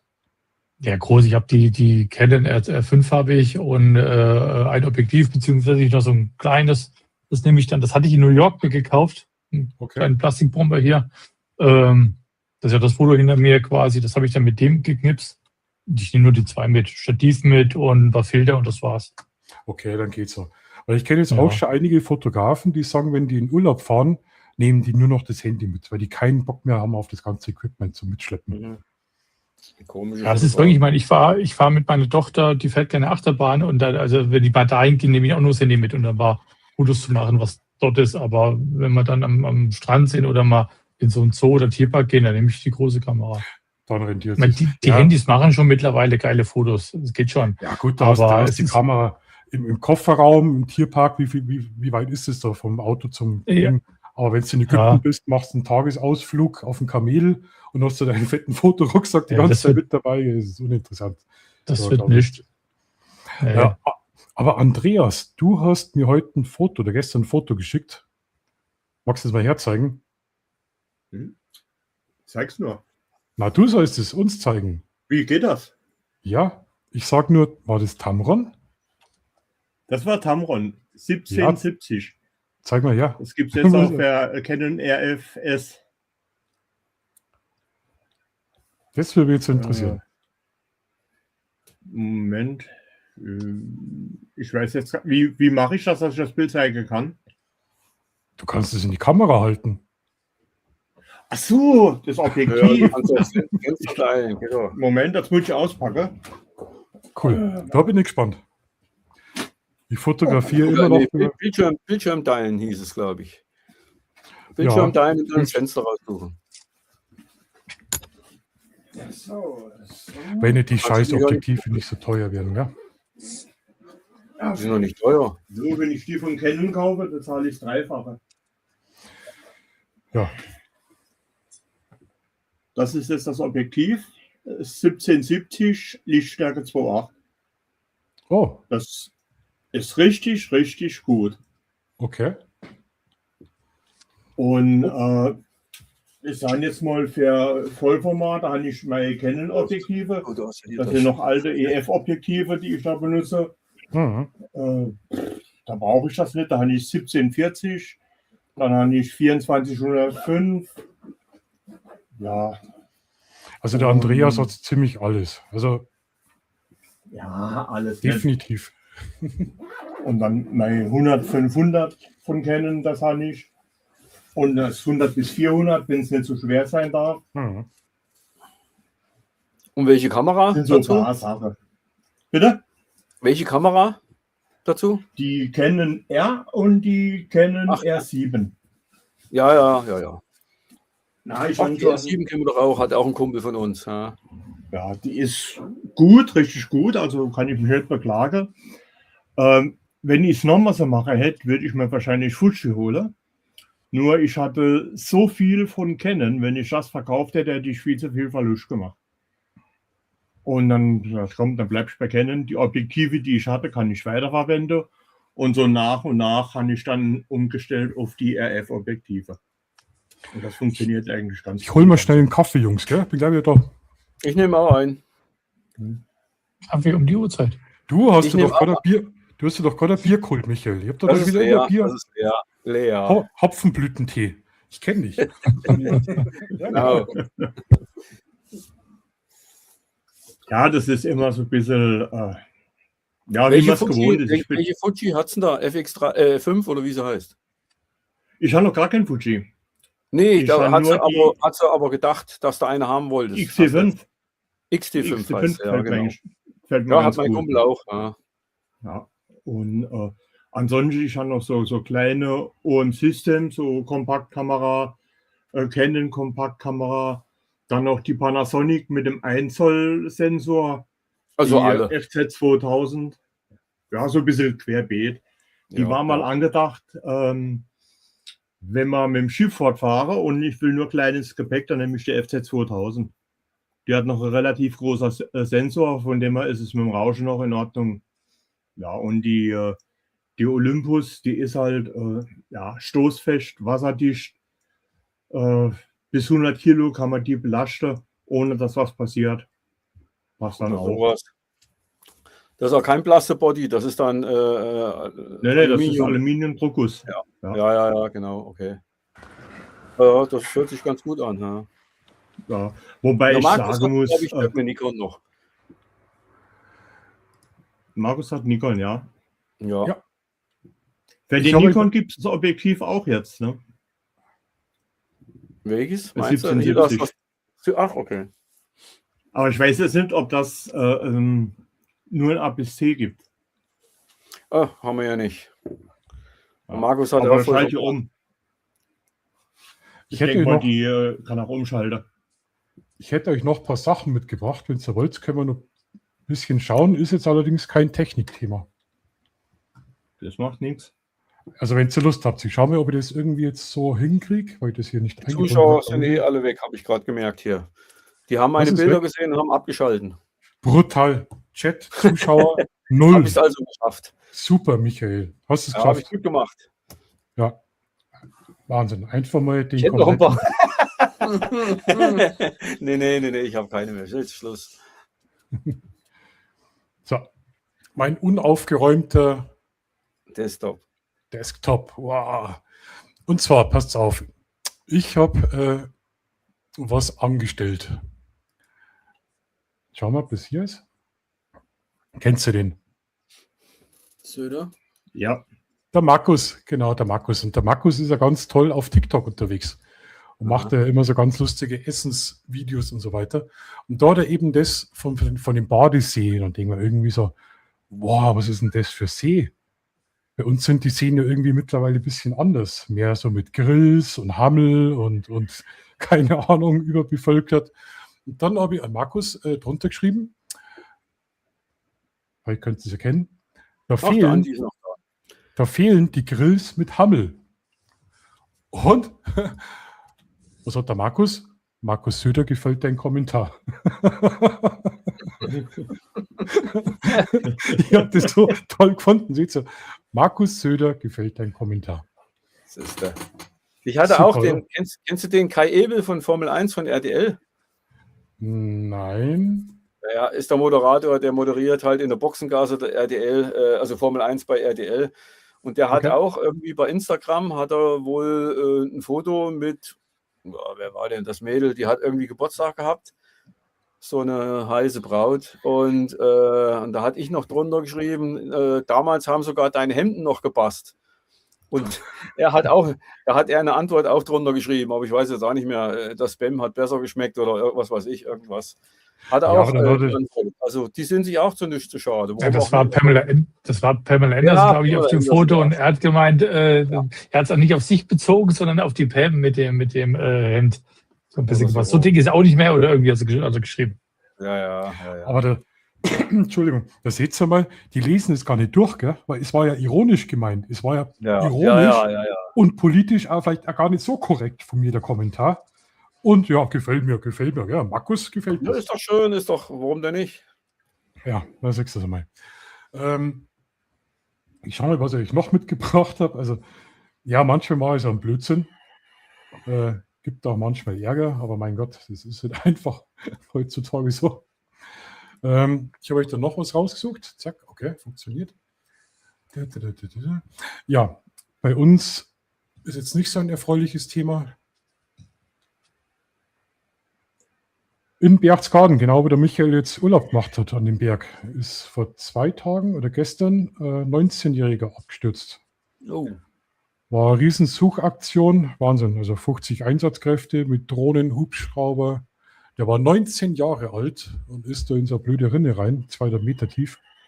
Boah. Und war anscheinend, sagen die Leute, sofort tot. Mit 19. Ja. Finde die immer ein bisschen schlimm, so, also ein bisschen schlimm, scheiße, finde die einfach immer schlimm, wenn es Leute in die Berge erwischt. Die was das halt oft da unterschätzen, ja. Das ist einfach. War der alleine unterwegs oder wie haben die das gemerkt, dass der weg war? Wahrscheinlich zu zweit, zu dritt? Ja, der ist ja dann irgendwann vermisst worden, weil er nicht zurückgekommen ist. So ich das Okay, ja. mitbekommen habe, ja. Ja, man hört es immer wieder, gell? Man hört es immer wieder. Dann habe ich da die Meldung von der guten Una noch mitgebracht, von Kentface. Unalong. Ja. Hat er wahrscheinlich Ja, auch. die kenn ich auch, die gute Frau. Die hat einige- geheiratet. Ja, seitdem mag ich es nicht mehr. Also wie die noch Single, wie die noch Single war, habe ich sie eigentlich recht sympathisch gefunden. Gell? Aber jetzt, Ja, genau. ja. Du, ich Ist ein denke mir immer richtiges so, Mädel. ich denke mir immer so, ja, selber schuld. Ja. Ist aber eine hübsche. Ja, aber verheiratet. Der Jetzt, Andi schreibt, ja. bei den Temperaturen in Bayern noch klettern ist nicht wirklich ratsam, gerade allein. Ja, das ist kein riesengroßer Berg gewesen, Andi. Also das war jetzt nicht unbedingt so richtig viel Ja, aber Klettern. 200 Meter Spalte, ja. Es war halt so ein Höhenweg und da ist er halt abgerutscht. Ja, das ist. Dann, was wir auch gehabt haben, was ich auch total witzig gefunden habe, vor 2 Tagen ist in der JVA Traunstein ein ukrainischer U-Häftling geflüchtet. Auf dem Weg zum Gericht ist er ausgebüxt vom Auto zur Gerichtstür, ist er stiften gegangen. War bei uns ein riesen Fahndungsaufruf, war riesengroß. Auf Facebook überall waren Aufrufe. Das Tolle war bloß, es war nirgends eine Täterbeschreibung. Es hat nur geheißen, Achtung, ein ukrainischer U-Häftling ist geflohen. Wenn man irgendwas sieht, soll man es der Polizei mitteilen. Da denke ich ja, soll ich jetzt 1000 Leute melden? Woher soll ich wissen, wie der Ukrainer ausgeschaut hat, um Gottes Willen? Ja. Also wie blöd muss er sein? Aber ich war nicht blöd. Ich habe dann extra für Facebook eine Phantomzeichnung angefertigt. Das ist er. Habe sie dann dementsprechend runtergepostet. Das ist er. Auf alle Fälle, am nächsten Tag haben sie ihn bei München oder Gräfelfing festgenommen. Und das sage ich definitiv dank meiner Phantomzeichnung. Also das ist die Original-Phantomzeichnung. Hat wirklich funktioniert. Na da. Ja komm, also wirklich, wie doof kann man sein? Ich mache da einen Fahndungsaufruf und keine Täterbeschreibung. Haben sie vergessen, die kommt heute. Die haben sie erst heute, weil sie den ja erst gefangen haben. Jetzt müssen sie ihn abzeichnen. Das verstehst du wieder nicht. Ja, ja, es ist schlimm. Und dann kriegst du wieder einen Shitstorm auf Facebook, weil keiner den Spaß versteht, aber trotzdem haben sie ihn wieder erwischt. Na, es hat sich doch gelohnt. Gedanken, Gespräche aus dem Camper. Ups, bin zu spät dran. Guten Abend in die Runde. Grüß dich, Astrid. Servus. Der André, den kenne ich auch. Guten Abend. Ich muss mal ganz kurz, ich bin nicht bei meiner Tochter im Zimmer töten, ich komme gleich wieder. Ja, die Spinne töten. Na da. Der Andi schreibt, ob der unschuldig ist. Wenn jemand in U-Haft ist, ist der grundsätzlich erst einmal unschuldig. Also kann ich jetzt so nicht sagen, ob der schuldig oder. Ja, außer der unschuldig sitzt ja ist. schon 10 Jahre. Ne? Ja, dann könnte man glauben, der ist schuldig. Ja. Genau. Grundsätzlich ist ja jeder in U-Haft erstmal unschuldig. In U-Haft darf man auch zivile Klamotten tragen. In U-Haft darfst du dir auch Essen von draußen bestellen, von außen verpflegen. Als U-Häftling bist du nicht verpflichtet, Arbeit zu machen. Genau. Kennt sich aber gut aus. Ja, ich habe ein paar Jährchen in dem Job gearbeitet. Ach so, deswegen. Ja. Ich dachte, als Häftling hast du da die Erfahrung. Nee, das eine ist die Strafvollzugsordnung, das andere ist die U-Vollzug. Aha. Untersuchungshaftvollzugsordnung. Königlich Bayerischer Zuchthauswärter. Deswegen weiß ich das. Aha. Da lacht der Andreas. Was du alles gemacht hast. Ja, alles. Und das Schlimmste war wahrscheinlich, dass ich mit YouTube angefangen habe. Das war das Schlimmste. Bin in Ostfriesland zu Besuch. Wünsche euch allen einen schönen Abend. Ostfriesland. Nicht schlecht. Nordsee. Na, Ostfriesland ist ja im Osten. Nordsee ist wieder. Ostfriesland ist da, wo der Otto herkommt, oder? Ja. Emden ist Nordsee. Ja. Es ist alles außerhalb vom Weißwurst-Äquator. Also da oben. Deshalb erkläre ich dir. Weißwurst-Äquator. Ja, irgendwo. Wenn du am Wasser ankommst, gleich links. Ja, genau. Ja. Da oben, wo, Ja. da oben, wo die Wale stranden. Ja, genau. Ja. Habt ihr den Scheiß eigentlich mitbekommen mit dem Hope und mit dem Timmy? Was war? Ach Gott. Mit der Walstrandung da oben. Ach so, ja, hat ja die ganze Welt mitgekriegt. Das war doch nicht, das war doch auch schon wieder sowas, oder? Und dann ist er doch draufgegangen. Ich fand das typisch deutsch. Ja. Ja, So, die Beamten machen nichts, die Privaten machen dann was und dann werden die Privaten natürlich dann herangezogen, weil das dann ja zu spät war. Ne? erst mal einen Arbeitskreis bilden, dann wird eine Woche lang diskutiert und einer arbeitet. Einer steht mit der Schaufel in der Grube und die anderen 49 besprechen. Und wenn es dann nicht klappt, ist es der eine gewesen. Weil wir es gerade von Otto hatten, ne? Er hat auch gesagt, 3 in einem Büro, einer arbeitet, ne? 2 Beamte und ein Ventilator, ne? Wie war das? Ach so. Ja. Ja. Die wertvollste Flüssigkeit der Welt, Beamtenschweiß. Ja. Die gibt es im Leben nicht. Der dürfte aber nicht so schimpfen, weil Baustelle, würde ich sagen. Ja. ich kenne einige Leute aus meiner Community, die sind Beamte. Aber fleißige, es gibt auch Fleiß. Also ja, es gibt welche, die bewegen sich. So, jetzt haben wir es, glaube ich, richtig. Ja, an die Arbeit und nach Hause wieder. Genau, an die Stechuhr einstempeln. Und, Ja, genau. Nee, Na, Blumengießen noch, okay. Ich glaube, es man gibt auch, kann es nicht so über den Kamm scheren am Ende. Nee, ne? nee, Aber nee. es ist es gibt, halt es gibt schon auch Stellen, wo Fleißige. man sich fragt, ob man das braucht. Ne? Ich glaube, in Erfurt sind 20.000 heute unterwegs. Ja, wir haben jetzt auch nicht so einen schönen Job. Ja. Die haben auch geschwitzt, glaube ich. Ja. Friesland hat auch schöne Stellen und die meisten sind richtig nett da. Also, ja, ja, ganz ehrlich. Also, ich bin Fanboy von meiner Heimat, muss ich ganz ehrlich sagen. Und ich war auf Fehmarn am Fotografieren und ich war da einen Tag da an der Küste und habe fotografiert. Tolle Motive, wirklich toll. Ich habe das total toll gefunden. Ich war auch schon auf Sylt und so weiter. Die Brandung und so, es hat schon was, es hat was. Aber irgendwann ist mir auf der Insel einfach langweilig geworden. Also ich habe das Meer ja mal anschauen können, ich habe das toll gefunden, die Containerschiffe und so und die Muscheln, beziehungsweise an dem Strandding hat es gar keine Muscheln gegeben. Und dann der Damm und so und die Luft und die Möwen und die Segelschiffchen. Aber irgendwann war das langweilig. Also. Irgendwann war das Bier alle. Oh, scheiße. Na, wirklich. Also so schön, wie es da oben ist und die Luft und so, also ich habe das schon irgendwie, aber fotografisch war ganz schwierig für mich. Weißt du, die Das muss Ostsee man war sehen. Das muss man sehen, das stimmt. Ich war ja auch schon ein paar Mal mit dem Frankie unterwegs und der macht ja auch eigentlich nur Landschaft, wenn du so willst. Ich überhaupt nicht. Und wenn ich mit denen unterwegs bin, der sieht da Sachen hier, guck doch an, das ist doch ein wunderbares Motiv, das musst du doch fotografieren. Ja. Und da gucke ich hin, ich sehe da gar nichts.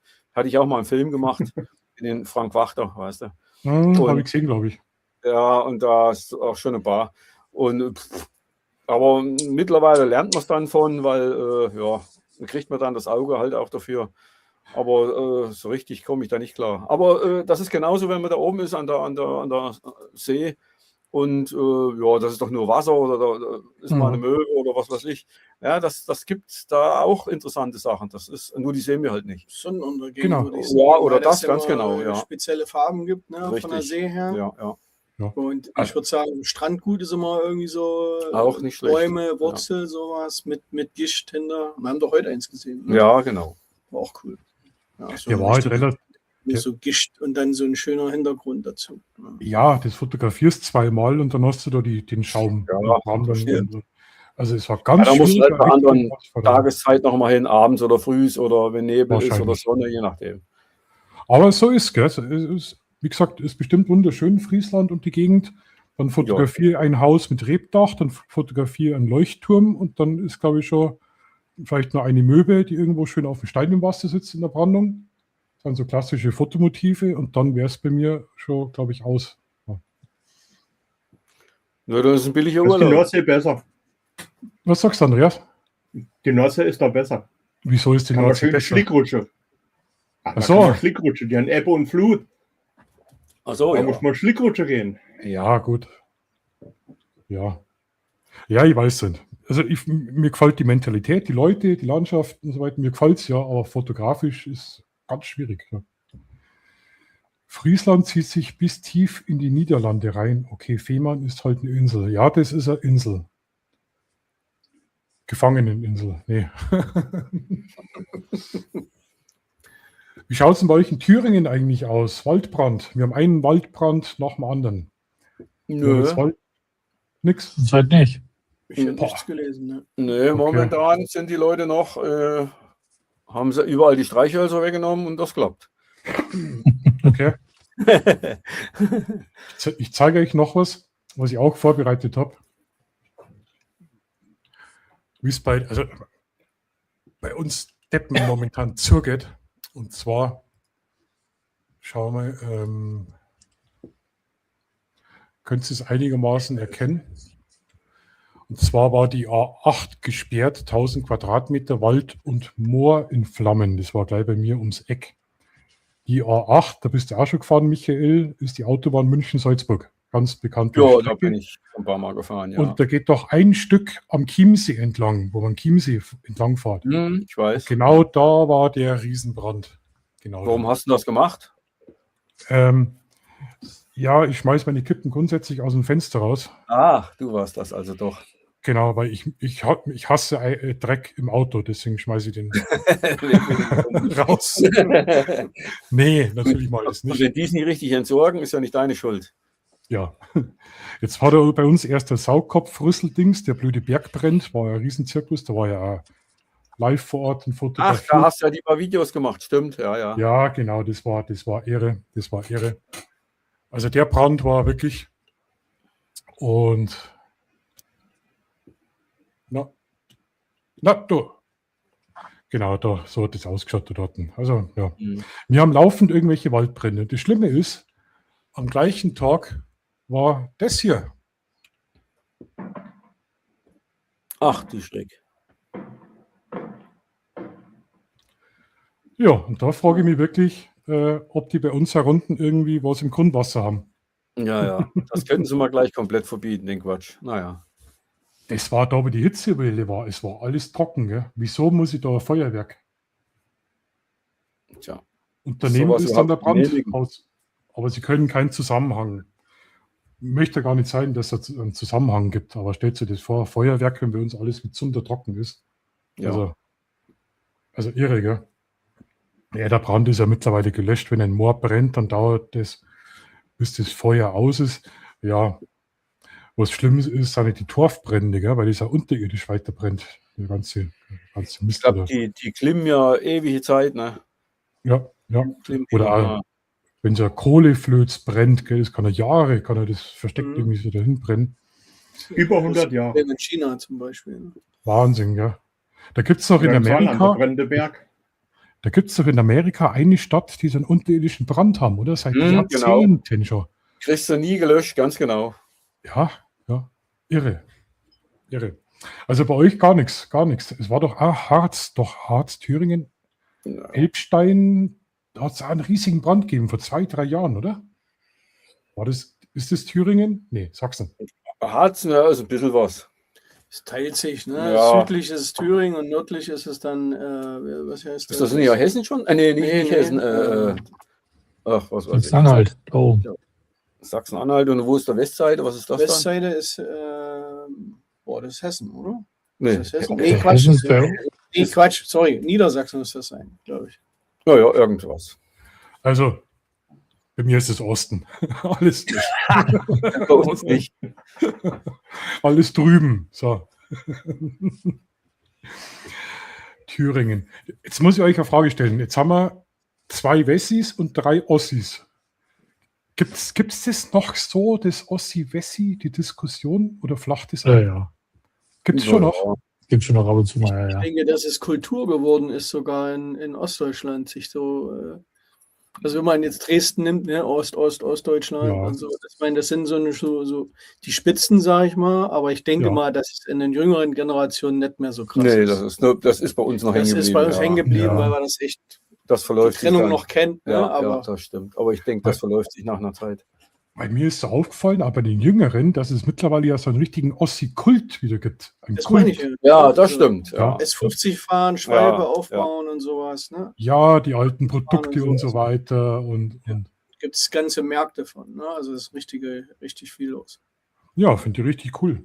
Irgendwie Ja, ist es das so. ist aber auch hier wie heißen die Puch und so, das Mopeds fahren und sowas. Das ist Ja. aber in Bayern genauso, ne? Also das gibt es ja immer. Mofas, Ist- da ist ja mehr so Mofa, die Ist aber eigentlich schön, dass sie die jüngere Generation damit so identifizieren kann, wo ja so nach der Wende viele Leute ja, habe ich den Eindruck, abgelehnt haben, das Ostdeutsche. Viele haben dann so Richtung Westen, westdeutsche Autos. Ja, weil es neu war, das stimmt Mhm. schon. Ja Ja. gut, bei uns ist aber mit den Mopeds tatsächlich noch schneller fahren dürfen. Bei euch in Bayern dürfen sie es ja nicht.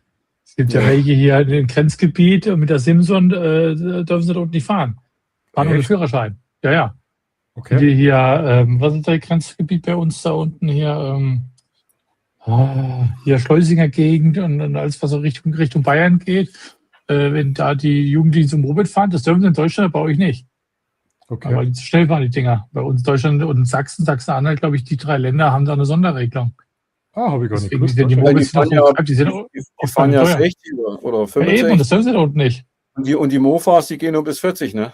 Ja, das dürfen die da unten halt nicht. Deswegen ist in Bayern fahren ohne Führerschein und bei uns in Thüringen geht's. Ja. Bei uns Mofa 25 km/h und dann ist Schluss. Ach, Genau. 25 nur. Ja, und dann ist das nächste bis 50. Und Also dann 25 ist sind bei uns auch im ersten Gang. 40, 50 Kubik, aber nur 40 Stundenkilometer schnell. Aber es ist 50 cool, war weil mal das- früher. Das hat mich echt einmal interessiert, weil ich finde es einfach cool, wenn sie da die Jugend und so weiter da identifizieren kann mit so alten ist das Sachen schön. wieder. Und das ja irgendwie so ein bisschen kultig. vertreten. Ja, finde ich cool. Das ist wie so eine Identifikation, sage ich mal, auch von der Genau. Ich glaube, Vergangenheit. das liegt so in der Generationssache, dass man, also ich würde sagen, ich gucke ja auch schon mich um für meinen Sohn für ein Moped. Ne? Also ich gucke Okay. das ja eigentlich.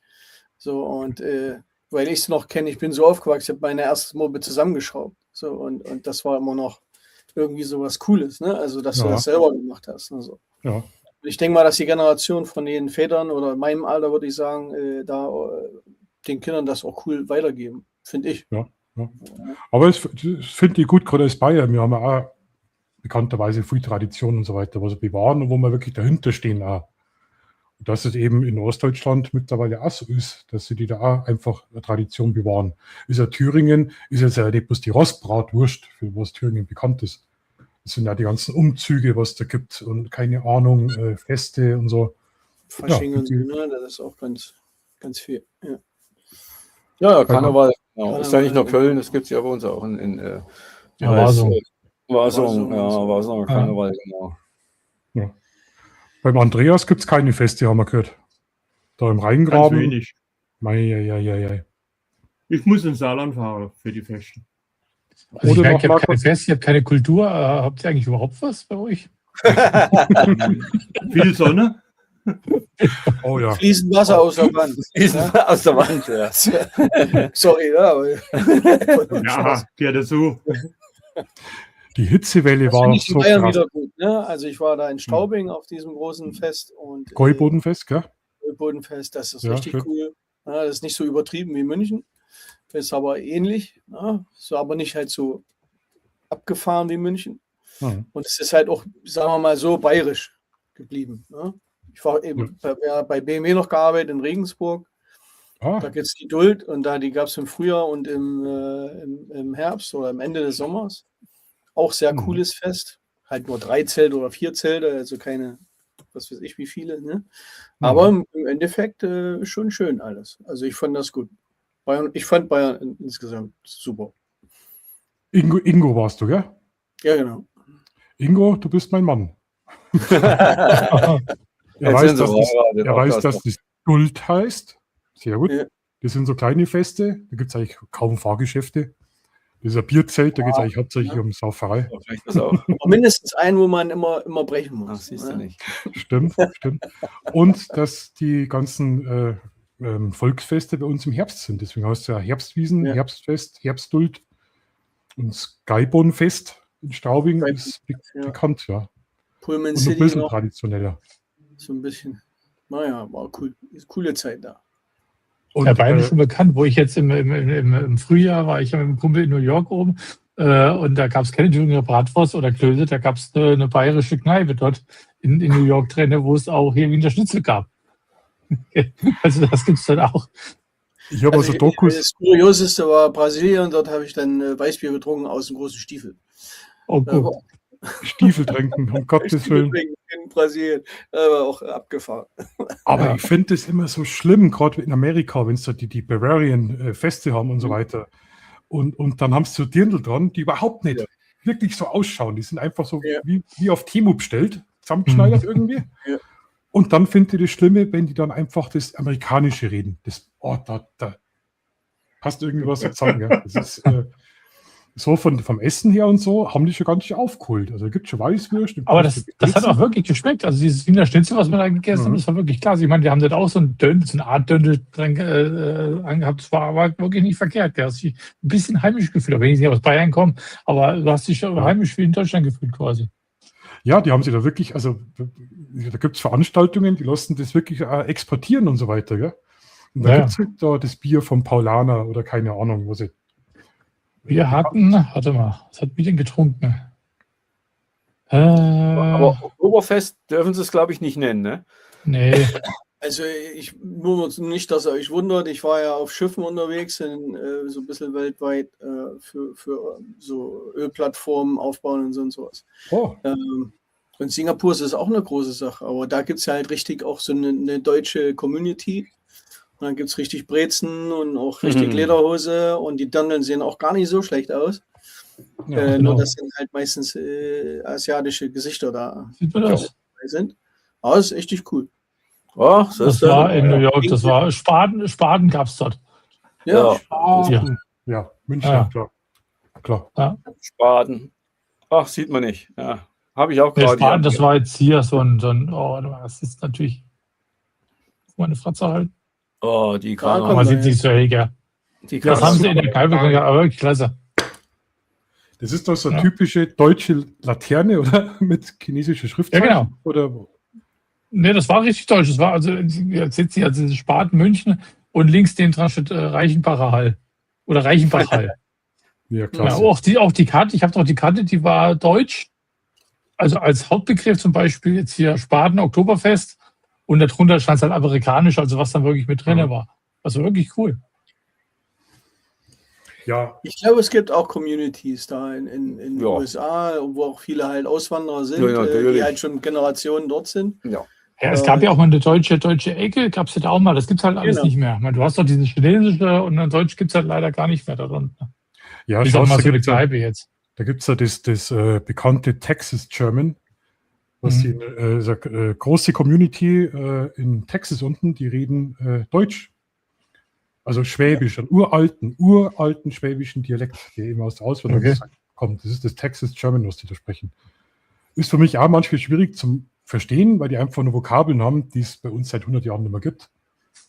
Aber da unten könnte man sich in der kompletten Stadt, ja, es sind so Städte wie Friedrichsburg oder so, also ja, deutsche Städte, könnte es mit Deutsch durchkommen. Das ist irre. Genauso wie es in Russland Dörfer gibt, wo die nur aus der Katharina-Zeit Deutsch reden. Genau. Aber mit einem ganz, ganz alten Dialekt, wo wirklich ja Sprachforscher hinfahren, weil die den Dialekt noch hören können, den was bei uns seit 200 Ja, Jahren mit gar ganz nicht mehr gibt. anderer Satzbau und so weiter. Ne? Also hochspannend. Ja. Und auch die ganzen im asiatischen Bereich, was du Singapur gesagt hast, es gibt ja genügend Leute, die was da deutsche Bäckerei aufgemacht haben, erfolgreich. Genau, Weil die erfolgreich, ja. Läuft dort gut. Also wir waren da ja, ich habe ein bisschen Fußball gespielt, da so hobbymäßig. Ja. Und dann gibt es die German All-Stars, heißt der Club. Und die haben dann auch, der Hauptsponsor hat 3 große deutsche Kneipen Ja. in Singapur. Siehste? Und die sind immer voll. Weil die das nicht kennen. Die kennen das Weißbrot und das war's. Ein dunkles Ja, Brot, aber Weizenbrot, es ist auch immer Roggenbrot. voll. Ne? Also auch das Essen. Also du kriegst dann ein Brezel und einen Leberkäse kannst du auch bestellen und. Also es schmeckt auch original, muss man echt sagen. Ne? Aber es Ja, machen halt ja. auch Leute, die dann irgendwo aus Deutschland da vielleicht mit drin sind. Ne? Also die haben dann Mhm. schon die Ahnung, wie es sein soll. Ja. Der Andi schreibt gerade Amish, genau, das sind die Amish-People, sind Deutsche und Texas war eine deutsche Einwandererkolonie. Sehr gut, Andi, stimmt. Ja, Wahnsinn. Also Themen, wie spät haben wir es eigentlich? Hat von euch irgendjemand eine Uhrzeit? Es ist schon 20, Es ja. ist schon 11:30. Wahnsinn. Siehst du mal. Wir Letz, sind nur noch letz, wegen dir wach. letzten Stream habe ich um 11:30 dann Schluss gemacht, gell, Andreas. Na, da war der Andreas gar nicht da. Da war der Stoppschild dabei, der was dann blank gezogen hat, oben ohne. Ah, auch das noch. Wo ich gesagt habe, nein, kein Nippelalarm im Stream. Das ist nicht anständiger Stream. Aber da war die Hitzewelle Gott. Da war die Hitzewelle Gott so krass. Ja. Da war ich so am Ende. Und das Fiese ist ja beim Andreas, da im Rheingraben. Ich schaue dann immer, wenn die Leute kennen, wo wohnen die, wie schaut bei denen auch das Wetter aus? Oder so, ja. Ihr habt so 42 Grad gehabt, gell? Willst du das Ja. mitnehmen hier? War brutal. Und Das Thüringen war ja Wurst auch so gemein. Bei Bayern und Thüringen, wir haben ja genau nur so einen Trockenstreifen gehabt. Im Norden haben wir die Abkühlung schon gehabt, keine Ahnung, Sonntag oder was. Und bei uns ist doch erst Montagabends dann endlich die große Abkühlung gekommen. Also, Sonntag ging es los letzte Woche, ja, mit der Abkühlung, stimmt. Okay. Das war so ein richtiger Hitzestreifen unten den Süden entlang, den Osten rüber. Wir haben Aber echt da mal ist es ja, da war es draußen einigermaßen kühl geworden, aber die ganzen Straßen, die Wände, da war ja die Hitze, hat ja da drinnen gesteckt. Bis das so langsam abkühlt, das braucht ja 3-4 Tage, Wahnsinn. das ist doch klar. Ja. Ich hab bei mir einen Schrank aufgemacht und mir ist aus Ja. dem Schrank warme Luft entgegengekommen. Oh. Und ich gedacht, das gibt's doch nicht, dass sie die Bude so aufheizt. Das ist krass, Wo sie- ne? Ja. wo sie die Das Wärme dauert überall- natürlich ewig, bis das sich wieder mal so ein bisschen auf normal. Da hat man auch in der Bude geschwitzt ohne Ende und haben hier den Propeller laufen lassen. Und da guckst du aufs Thermometer, sind 21 Grad draußen. Das kann doch nicht sein. Du drinnen sitzt du und schwitzt ohne Ende. Ja, Ja, das ist halt, das sind die Wärme, steckt halt noch drin in den Wänden. ja. Die Wärme wäre vielleicht gar nicht die Schlimme gewesen, sondern die Luftfeuchtigkeit. Das ist das, was ich hasse. Das jetzt. Jetzt sauf mal ein. Grüß dich. Ist ja Stammtisch, da kann man ja was trinken. Ich schaue jetzt mal, ob ich noch was vorbereitet habe. Ach ja, da, ich habe ein Foto. Ich hätte ein Foto. Ach. Aber ja, Michael, du weißt es, ich kann nicht fotografieren. Doch, doch. Ich habe Aber schon Bilder gesehen von dir, die waren gar nicht so ganz dumm. Die waren war das gar jetzt nicht so ganz dumm, habe ich gesagt. Nee, das war wirklich schwierig, aus der Hüfte geschossen. Schaut das ist wirklich nicht gut ja. aus. Mach du ein bisschen größer. Ja, mir hat das fasziniert. Ich kann es euch kurz erklären. Da ist das Nachbarhaus und da oben ist der Gipfel vom Hochfällen. Ah, Und mir hat das so gut gefallen, weil das ist nämlich ein Monduntergang. Das war in der Früh, ich glaube um 4 Uhr in der Früh. Und da ist genau hinterm Gipfel ist der Mond untergegangen, der Vollmond. mhm. Ja, Da sieht denkt man, man, ja, schön. aber ist schwierig, wenn es dunkel ist und ja. Alles Ohne Mögliche Stativ. rumprobiert. Und dann habe ich noch was vorbereitet, was ich total toll gefunden habe. Und zwar von der Polizei in Nordrhein-Westfalen. Das war vor ein paar Tagen. In den Dienst. Mhm. Heute eingeschränkter Winterdienst. Ja. Ja, Ja. stimmt. Das war da, wo wir alle am Schwitzen waren. Finde ich einfach Wahnsinn. mal klasse für der Polizei, dass sie so einen Joke raushauen. Heute eingeschränkter Winterdienst. Ja, da glüht es auch oben rum in der Birne. Ist halt so. Aber schön, dass sie mal so ein Ding bringen, Frank. Logisch. Ja, ja. Ja, das sind ja andere Menschen. Ja, eben, ganz genau. Ab Montag wird es wieder wärmer. Zum Glück haben wir heute die Airbase fertig bekommen. Mhm. Jetzt Andi, hilf mir. Airbase. An welcher Airbase bastelst du? Das klingt ja gefährlich. Weiß ich irgendwas nicht? Ist da heute in Thüringen irgendwas beschlossen worden? Nee. Der Andi ist ja nicht aus Thüringen. Achso, okay. So. Also wenn's hier von euch hat keiner die Pocket 4, oder? Nee. Nee. Ingo, dann bist du zur See gefahren. Ja, Warst du- also ich war auf einigen unterwegs, ja. Okay, das finde ich richtig spannend. Und in jedem Hafen eine Braut. Haben wir Da früher mal spricht man gesagt ja bei nicht drüber, ne? Offshore bleibt Offshore. Ach so, okay. Ja, das ist ja irre, verrückt. Aber ich habe von den anderen gehört, die haben sowas gemacht, ja. Die ganzen Sonst- anderen, die ganzen Kumpels waren es. Soll es früher gegeben haben, gell? Ja, ich muss ja vorsichtig sein, nicht, dass meine Frau dann und Genau. mithört, ne? Die anderen haben sowas gemacht. Die anderen. genau. Nicht der Ingo, So, nee. ich- Anständiger Kerl. Ganz genau, immer ganz pünktlich ins Bett. Ja? Ja. Ja, ich bin neugierig, Entschuldigung. Bist du da so richtig auf großen Schiffen gefahren, so über die Weltmeere, wie man es kennt? So mit Seegang und. Guck mal und google vielleicht mal ganz kurz Sleipnir. Das ist ein Moment. relativ neues, also dass man mal die Größe kriegt, Moment. wie man es spricht. Was? Nightmare? Sleipnir. Achso.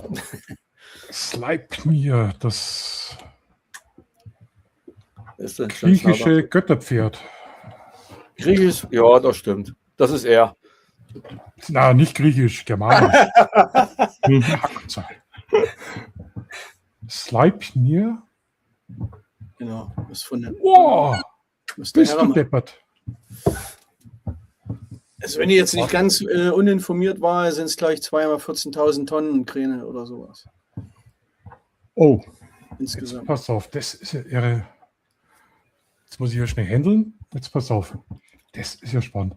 Das finde ich immer so schön an so Streams mit offenen Themen, ja, was wir da alles so griechisch, war es doch griechisch?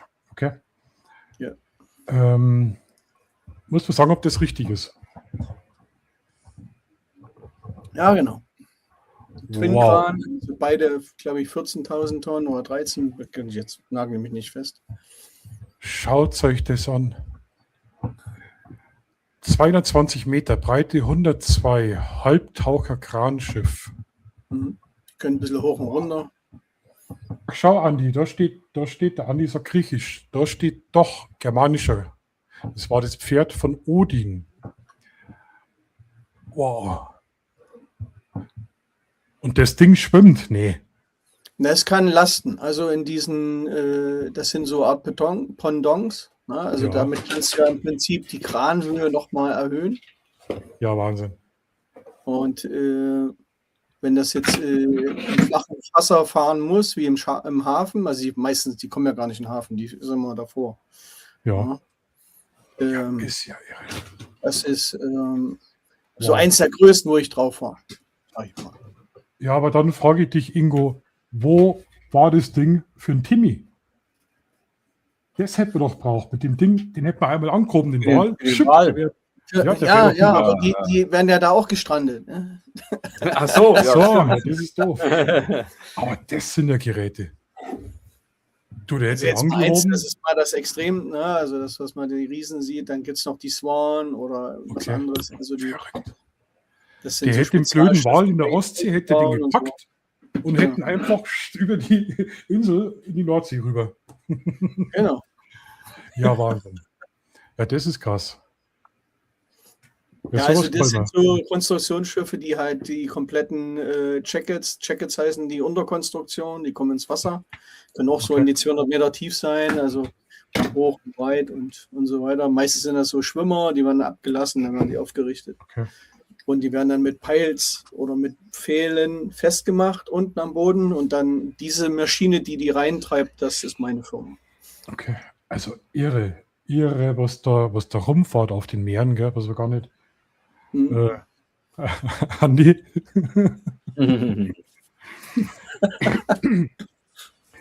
da waren ja ganz große Streams, waren ja da mit dem Walfisch, ich weiß nicht, ob ihr das mitbekommen Ja. habt, mit Zehntausenden Zuschauern und so. Und die haben sie da tätowieren lassen und es war die Leute, die sind ins Wasser gesprungen, haben mit dem mental irgendwie Kontakt aufgebaut und Timmy-Songs und total durchgedreht.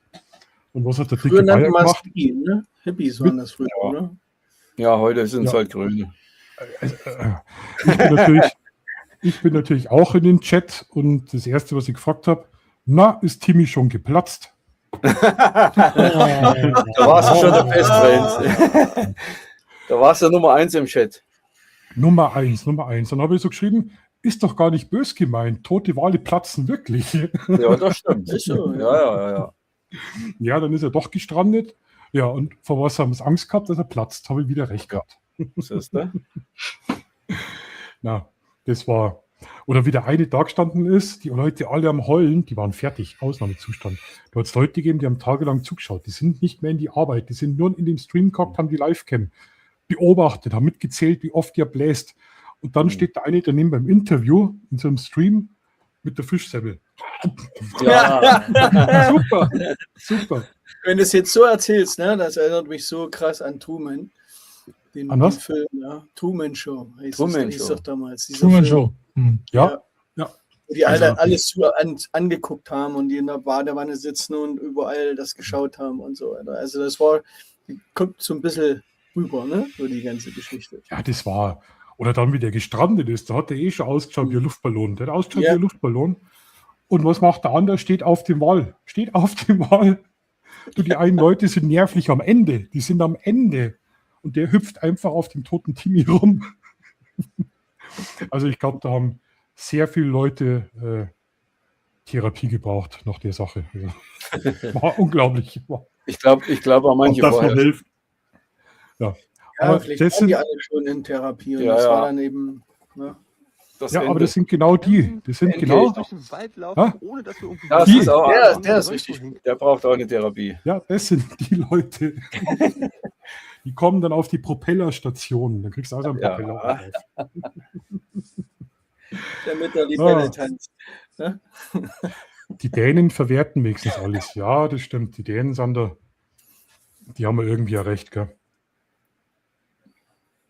Ich meine, wir wollen es doch alle so. Wir wollen doch alle so unsere eigene kleine Welt haben. Ne? Und dann, Ja. wenn sich alle so ein bisschen öffnen und zeigen, wie irre da manche unterwegs sind, ist es schon krass, oder? Finde ich. Also, Ich glaub, das ist irgendwie so, man lebt in so einer Bubble. genau. Und je nachdem, in welcher Bubble man lebt, in der Bubble, wo man lebt, glaubt man das. Und dann ist deine Realität so. Dass es aber andere Bubbles vielleicht auch noch gibt, das fällt, glaube ich, manchen Menschen schwer, dass die ja über den Ich Teller weiß gar nicht, wo ich es hingelegt habe. Kriege immer mal so Zettelchen in meinem Briefkasten. Vielleicht geht es euch ja genauso. Und letztes Mal stand da drauf, es kommt jetzt der Tag, in 3 Tagen ist soweit und dann sterben 7,5 Millionen Menschen in Deutschland. Einfach so von heute auf morgen, Na, guck an. weil Gott das so beschlossen Ach, hat. guck an. Und Wann war das? Sind die Was schon bist tot? du denn oder? für Zettel? ja, das war, ich habe es meinem Kumpel geschickt, der wollte es ja auch nicht glauben. Also, aber was der mir auch schickte, der ist in so einem Post drin und dann kommen dann so, also wie flache Scheibe und sowas. Also Hm. solche Dinger kommen dann richtig rüber. Ne? Ja, also, da glauben schon richtig einige. krass. Einige Leute glauben schon Das einiges. ist schon übel krass, was die da so sich gegenseitig erzählen. Ne? Ich kriege immer so Zettel von so rumänischen Schrotthändlern. Wir nehmen alles.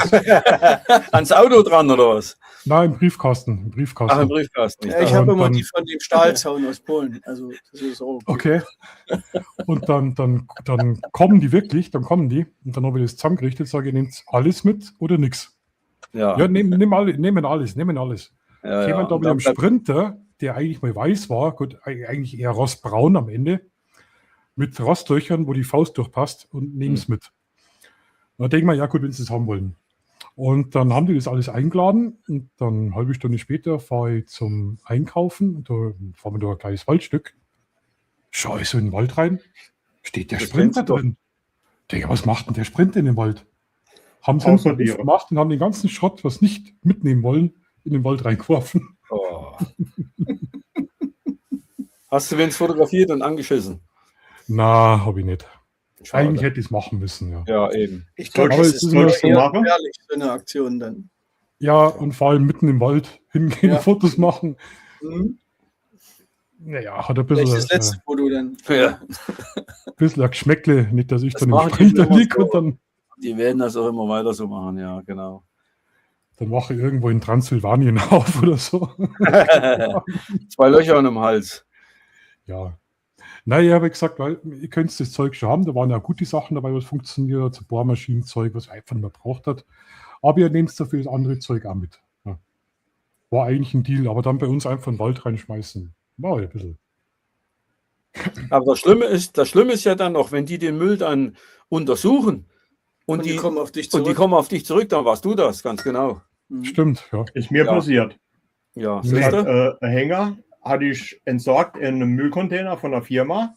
Gott sei Dank hatte ich die Zeuge dabei und die Genehmigung von der Firma. Und ein Jahr später kommt die Polizei und sagt, wir haben hier Hänger gefunden. Ich sage, ja, was macht ihr in Schrottcontainer? Ja, nicht im Schrottcontainer, im Wald. Und da sind die Ah. bald noch ein Jahr mit dem Hänger rumgefahren. Siehst du? Ohne TÜV, ohne angemeldet, ohne alles. Hm. Und dann musste ich beweisen, dass ich den Hänger ordnungsgemäß entsorgt hatte. Der Wahnsinn. Siehst du? Und das wird dann Markus auch noch passieren. Kann passieren. Ja, das sowas, ist ja schon ewig her. Ach so. Gestern. Letzte Woche. Letzte Woche, genau. Seitdem fahre ich jetzt dann meinen Müll auch immer hin, weil ich denke, da liegt ja schon Ach was. so, da kann ich ja, weiter das ist ja eh zu kaufen. spät. Jetzt kannst du es oben drauf schütten, ist egal. Jetzt hätte ich aber nur an Michael Ritter ein Attentat als Wildlife-Fotograf.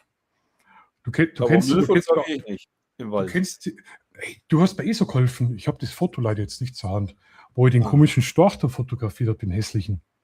Einen hässlichen Du Storch. warst der Erste, der mir das Foto geschickt hat und gesagt, Michael, was ist das für ein Vogel? Der Schwarzstorch, der Kackende. Das war das ein Schwarzstorch, so voll hässliches Gesicht. Ein Riesending, ein Riesenviech, die es Das bei uns weiß in ich. Deutschland eigentlich gar nicht gibt. Den gibt es in Deutschland, aber den Schwarzstorch. Na, dann suchen wir das Foto. Nee, Der das hat so so eine geht's. komische Der- rote Ja. Haut so in dem Gesicht. Ja, ne? ja, So. ja. Einen roten Schnabel auch, rote Beine. Ja, genau. Das war ein Riesenviech. Aber, nein, ich möchte was anderes. Und zwar habe ich da ein tolles Video gefunden vom Balzklöter, habe ich gar nicht kennt. Ach, den kenne ich. Echt jetzt? Ja, ja, nee, natürlich, das Video kenne ich, klar. des Harzes erklingt an lauen kennst den Frühlingsabenden ein echt Geräusch, jetzt? das selbst erfahrene Wildhüter in Ehrfurcht erstarren lässt. Das legendäre Balzgeklöter des Majestät. Okay. Genau.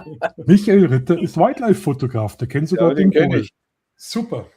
Den kenne ich. Den habe ich angelockt und jetzt sitzt er neben mir. Ich darf aber nicht klopfen. Andreas, wie schaut's aus? Habt ihr auch so Vögel bei euch am Rhein? Nee, nicht wirklich. Was mir hatte, ich bin mal an einem Baggersee vorbeigefahren und da sagte ich, boah, wie geil, da ist ein schwarzer Schwan. Und die sind ja sehr selten. Am nächsten Tag, Fotoausrüstung geschnappt, bin da mal hingefahren und haben den Schwan fotografiert. Ja, daheim angekommen, das Bild entwickelt. Was ist denn da los? Wieso bewegt er sich überhaupt nicht? Da war das ein Plastikschwan. Der andere Schwäne soll er abschrecken. Ach so, naja, so ist der. Da habe ich das Bild natürlich als schwarzer Schwan im Forum vom Daniel gepostet. Das ist Super. natürlich schon drollig, ne? Aber das ist das Wildlife, das kriege ich auch noch hin. Das kriege ich auch noch hin. Also Plastikfiguren fotografieren schaffe ich noch. Sogar mit dem Weitwinkel. Ja. Bei Schnecken ist schon grenzwertig. Also Schnecken können ganz schön schnell sein. Also husch, husch und die Scheißdinger sind weg. Also, Ja, brauchst du schon. Kaum siehst eine, ist Ja, schon wieder weg. ja, scheiße. ja, genau. Ja, verrückt. Jetzt haben wir noch eine Viertelstunde. Schaffen die Viertelstunde nur, Jungs. Dann hätten wir es wirklich kriegen wir geschafft hin. in den Sonntag. Ah. Dann würde ich mir jetzt schnell einen Kaffee noch holen. Ich habe es leider nicht so schön. Wie ist denn bei StreamYard? Ist das auch nach 2 Stunden Schluss? Nö. Nö. Der StreamYard ist egal, glaube ich, ne? Ja. Da war, glaube ich, nur 720p, glaube ich, war nur da die Genau. Beschränkung. Ja, okay. Aber ich werde jetzt überlegen, ob ich das auf 2K hochschraube, aber ich finde das relativ teuer, die Streaming-Software. Ach, Ich find's viel zu teuer. Viel zu teuer. Ich finde es einfach, Abzocke mittlerweile auch ein bisschen. Da hast du recht. Das langt ja auch so. Was ist kostet das, das, Markus? Das langt ja so. Muss ja nicht die super duper Qualität sein. Ne? Ich glaube, dass du dort mittlerweile 40, 50 Euro im Monat bezahlst. Boah. Ja, Das ist viel. Ja, ich Wenn will ja du- nichts sagen, wenn du das Geld reinbekommst, weißt du, dass du sagst, hey, ich verdiene Ja, 1000 Euro da im ist das- Monat, da ist das Hast auch das scheiße. Logo weg und dann kannst du auf 2K oder 1K reicht ja schon. Also normal Voll Ich hätte HD. jetzt einen Zehner oder irgendwas, da würde ich noch Ja. mitgehen, aber 40 Euro ist 10 schon- wenn sie mal einen 100er machen fürs ganze Jahr, da wird sie von mir mal Ja. was kriegen. Aber 50 im Monat, nee. Also Nee, 10er würde ich sagen, ja, das ist fair. Das ist in Wenn du Ordnung. 100.000 Abonnenten hast, dann ist das was anderes. Dann streame ich auch nicht mit StreamYard, sondern mit OBS. Ja, Aber geht das nicht direkt in YouTube-Studio? Kann man da nicht auch direkt live gehen oder ist das eingeschränkt, wenn du mit OBS machst? Ja, du hast ja die ganzen Sachen nicht, so mit die Gäste, das ganze Outlay mit den Namen und so weiter, wenn du das über YouTube direkt machst. Wenn du es über OBS ja. machst? na, wenn's OBS ist- geht schon, aber halt schwieriger. Da hatte ich Wenn's mich, ist glaube ich, mit über Markus auch mal OB unterhalten. Genau, wenn du es über OBS machst, das ist eher die Profi-Software, wo du alles Mögliche mit einbinden kannst. Da ist das große Problem immer mit Gästen, dass die Gäste das nicht so gemütlich haben, dass die bloß auf den Link draufklicken und sind drin. Okay. Die musst du dann praktisch vorher einpflegen und die Frames praktisch setzen, wo der sein Und- soll, die Und Quelle. du kannst die Fenster nicht mal schnell ein Foto freigeben, die Freigaben, die gibt es auch nicht. Genau. Das ist, stimmt, ja. Ja. Also OBS schaut hochprofessionell aus, macht auch Spaß, aber ist halt auch wirklich Arbeit. Und wenn unterm Stream mal irgendwo was hakt, wenn OBS da mal schnell einen Fehler finden ist, ja, gerade bei Tonsachen und so weiter. Ja. Aber da kann euch jetzt der Andreas mehr drüber erzählen. Er hat nämlich OBS programmiert Mhm. und ich, nee, Spaß. Ich hole mir jetzt schnell einen Kaffee, gell? Also bitte, Andreas. Da hole ich Gut, mir für aber die noch einen- ein Kaltgetränk. Weil für die Einsicht nutzt ja auch OBS. Ich meine, gut, wenn du natürlich der Hauptstreamer, sag ich mal, bist, ist wahrscheinlich wirklich schwierig, wenn du andere Leute mit einlädst. Wenn du als einzelner User da immer reingehst, ist OBS natürlich gängig, gell? Auch wenn du mal jetzt hier live das bist ist oder willst perfekt. noch Bilder zeigen. Ja, das ist perfekt, aber richtig klasse. Du Ja. kannst ja alles einbinden oder du kannst hier Masken machen oder oben noch das Wetter mit hin oder schießegal. Naja. Das geht alles. Aber mit Leute einladen, ich meine, das geht. Ich habe ja die Masken auch schon gebaut. Kannst du schön mit abgerundeten Ecken machen. Das habe ich alles hingekriegt. Aber wie gesagt, zeig doch mal ein Bild hier. Ich habe ein Bild auf der Festplatte. Zeig mal her. Ja, Das ist scheiße. schwierig. Ja. Oder der andere hat auch OBS und macht das genauso. Aber OBS ist ja auch nicht gerade für jeden. Ja, du So, musst halt jetzt nicht sind reinfuchsen. sie alle weg. Jetzt können wir Lügen verbreiten. Das machen wir ja schon die ganze Zeit. Stimmt ja. Aber OBS an sich, wenn man sich da mal mit rein, gut, das ist mit einem großen Programm. Wenn man Ja. reinguckt, ist das wirklich ein super Teil. Also, Das ist fein, ja, das stimmt. Und kostenlos, musst du überlegen, ne? naja. So eine Riesen-App, was die alles kann und kostet nichts. Markus, Ja. Markus, wie viel der Kaffee ist denn das bei dir heute? Puh. Zweistellig. Päckchen oder Tassen? Ach so. Weil ich habe jetzt meine Kaffeemaschine, da habe ich so eine Steckdose dran gebastelt, die das sozusagen mitlockt. Und die sagt hier, wie viel Kaffee ich getrunken habe am Tag, macht eine Zusammenfassung, eine Monatsauswertung noch, was kostet die Kapsel, was kostet der Strom, einwandfrei. Deswegen weiß ich, dass ich auch ganz schön viel Kaffee trinke. Aber bei dir ist ja wahrscheinlich noch mehr. Das bräuchte eher am Getränkekühlschrank, glaube ich. Das würde mich interessieren. Oh. Wo es die Bierkästen zählt, weißt du? Aber hier, das, was der Andi schreibt, sehe ich genauso mit der Auflösung. Ich meine, die meisten gucken eher am Computer und nicht am Fernseher. Ja, da hat er recht. Oder am Handy oder am Tablet, wie auch immer. Und bei der Größe, das sieht ja sowieso kein Vielleicht Schwein. am Fernsehen wird es das Ja. eventuell sehen. Ja. Ja, aber da guckt ja keiner, weil da keiner schreiben kann. Also die meisten gucken eher Ja. auf dem Tablet wahrscheinlich. Oder wie jetzt am Rechner halt, aber. Ja, das stimmt. Wo es manchmal wünschenswert wäre, das wäre, wenn man wirklich Fotos anschaut, dass man da eine bessere Auflösung hat. Ja. Da sage ich, wäre es schon sinnvoll. Oder ja, ich weiß ja, auch wenn man draußen streamt, schöne Natur und so weiter, dass man da vielleicht ein bisschen höhere Auflösung auch. Das Einzige wirklich bei StreamYard ist ja ein wunderbares Ding und auch keine Begrenzung von der Zeit her. Nur halt, wie gesagt, die 27p, das ist ein bisschen scheiße. Die Ja. könnten ja dazwischen was reinhämmern, mal einen Zehner im Monat. Die sollen ihr StreamYard-Logo lassen, aber sollen es auf 1080 machen. Also das wäre schon mal ein Anfang. Aber nein, da kracht es gleich, da bist du 50 € los und das ist ein Riesenschritt, was sie machen. Ist schade. Genau. Ja. Ja. Naja, vielleicht lernen sie Und wenn es. so, was- Entschuldigung. Was ist bei EV Max kostet es genauso viel, oder? Wenn du da die Auflösung hochschraubst? EV Max ist 1080, hat aber 2 Stunden Grenze. Auch wenn du bezahlst. Nö, weiß ich nicht, ob man. Nee, frei. Ja, was kostet das EV Max, wenn du bezahlst? Keine Ahnung, Und wird du es hast selber dann, sein, also, weiß ich nicht. Die kosten so ziemlich alle gleich. Also da nimmt sich keiner was. Also günstig ist keiner von denen. Ich kann einmal nachschauen. Ja, es sind ja überall die gleichen Serverkosten. Ist ja klar. ja, 50 €, das ist schon also, Das ist ganz schön krass. Wie gesagt, die könnten ja ihr Logo drinnen lassen, StreamYard oder EV Max und sollen auch ihre 2 Stunden lassen, können sie auch. Aber naja, gut, dann hat es ja keinen Sinn, weil Ja. 1080 haben sie schon. Also das kostet monatlich, die Pro-Version $40. Siehst du? Aber nur, wenn Max. man's- genau, aber nur, wenn man das jährliche bezahlt. Wenn du es Aha. monatlich machst, dann natürlich wieder mehr.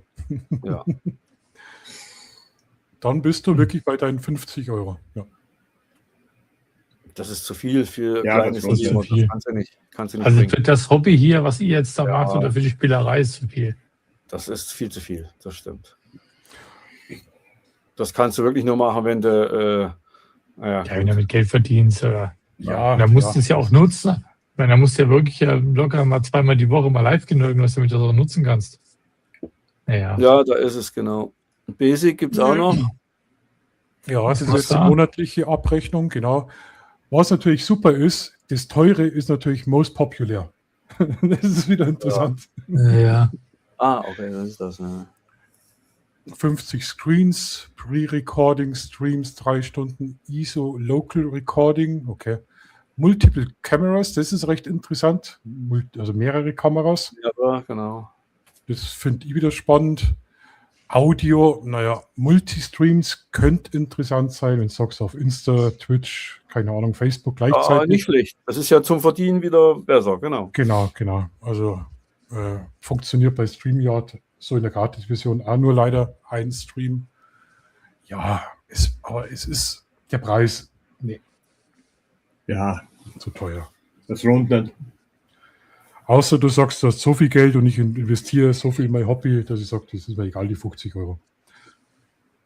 Aber schau, für 50 Euro kriege ich schon mindestens 100 Artikel auf Timo, gell, Andreas? Oh, Ja, fast. Also, da unterstütze ich lieber die kleinen Kinder. ich habe aber auch bei AliExpress habe ich auch einen Haufen Elektronikzeug gekauft. Gerade Mhm. wo ich jetzt dachte, da mit der Kaffeemaschine da so ein bisschen eine Überwachung gemacht, so smart gemacht sozusagen. Da habe ich so die kleinen Artikel da, die ESP32 oder Mikrocontroller heißen sie ja. Die habe ich da gekauft, die kosten €1, da musst du einen ganzen Sack voll kaufen, damit du überhaupt auf irgendein Geld kommst. Aber da habe ich noch genug, also von daher. Ich muss noch Das kurz war- reingrätschen. Ich hab mal kurz gegoogelt hier mit dem VDO Ninja. Das ist auch nur so ein Plugin über den Browser, wo du dann in Ninja OBS ist doch- reinstreamen kannst. Genau. Das hab ich ja probiert. pflegst du praktisch ins OBS ein, als Fenster. Als Quelle gibst du das VDO Ja. Ninja ein. Und Genau. dann hast du auch so, die streamen das praktisch weiter. Du hast da Ja, auch so das wär's ja Wartebereich. Für die anderen Leute sage ich mal auch einfach da drauf zu drücken. Das wäre wie ein Link. Das ist einfach. Du musst nur, als der den Link macht und das OBS hat, der muss das alles vorbereiten. Habe ich ja alles Ja, schon das ist fertig halt- gehabt. Das ist halt mal eine einmalige Aktion. Da bist halt mal Einmalige 2, 3 Tage Aktion. dran. Ganz genau. Naja, das Problem ist, du hast jetzt einen Gast, zum Beispiel den Michael Ritter. Ja. Und statt ein Thüringer kommen auf einmal 3 Thüringer. Na, das geht Müsste- ja da. das Ich hatte mit 1, 2, 3 und 4 Fenstern, habe ich alles fertig gehabt. Ich hätte Hast du 4 fertig? Leute einholen können. Oder ich habe auch die Masken für nur 2 gehabt. Habe ich alles, auch mit rein und raus fliegen. Das kannst du ja mit OBS wunderbar machen. Das geht. Ja, du müsstest es einmal richtig einpflegen und dann Richtig. wirklich, genau. Dann ist es dir. Dann kannst du machen, wieder kannst du mit 4K senden. Nee, das geht, glaube ich, YouTube-mäßig auch gar nicht. Ich glaube, Vielleicht live mache ich kannst du das noch. nur. Live kannst du auch Das nur mit ist- 1080, ne? Bei YouTube. Ich meine, klar ist das jetzt hier über StreamYard oder Max mit Sicherheit relativ einfach, als wie mit Ja. OBS. Aber du bist natürlich was erstmal kostenlos. Die Arbeit steckst du rein Ja. und du kannst halt eine höhere Auflösung. Ja, also ich finde OBS eigentlich ganz angenehm. Also wie gesagt, ich nutze auch OBS, aber ich nutze OBS meistens nur, wenn ich zu Gast bin, weil ich dann keine Arbeit habe.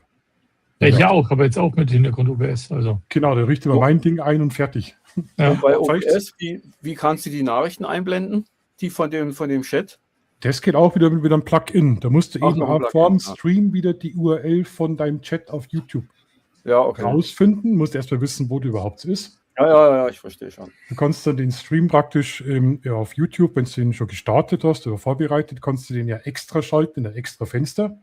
Hm. Und die URL brauchst du dann und pflegst im OBS dann ein. Ah ja, okay. Da suchst du ewig, bis du den Kniff raus hast. Können wir mal Ja, ausprobieren. Am nächsten Stream mache ich mit OBS. So ein Blödsinn, das mache ich natürlich gerne, sowas. So Ja, das Bastelei. weiß ich schon. Ja. Da hocke ich nächtelang, hocke ich da.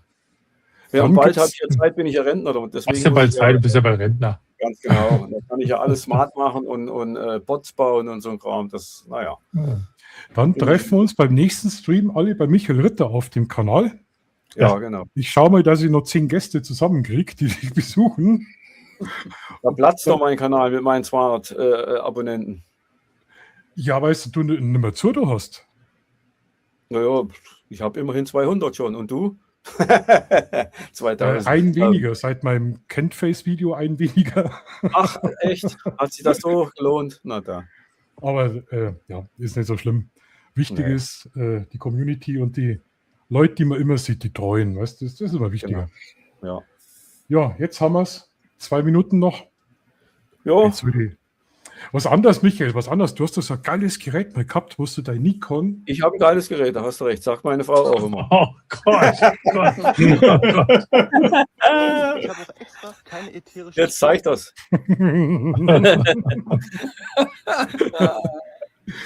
Du hast doch, Ja.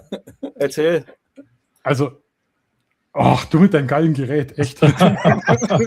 Dieses Akku Jetzt ist hier aber Schluss. Du hast doch so ein cooles Ding gehabt, wo du die Nikon-Kamera an den Computer anstecken kannst zum Streamen. Ja. Nennt sich musst du Kabel. Das Hä? ist doch hier nur der, wie heißt das? von HDMI auf USB, hier so ein Stream, wie heißt das? Den habe ich auch. Ja, genau. Du brauchst ja quasi, hier, wie heißt die Firma? Elgato Wie hast heißt- du. Ich habe, Elgato hast du. das kann sein. Warte Du mal. hast ein teures Ding genommen, ich habe von Amazon für 10 Euro oder was das gekostet hat. Wie heißt das? Capture Card, genau, Capture Card. Capture Card, ja, so ein Ah, Capture die hat Card. doch nicht nur 10 Euro gekostet, Michael. Ey, da hat sie 20 gekostet. Also, irgend Auch sowas. nicht. Das war nicht, doch, war nicht teurer.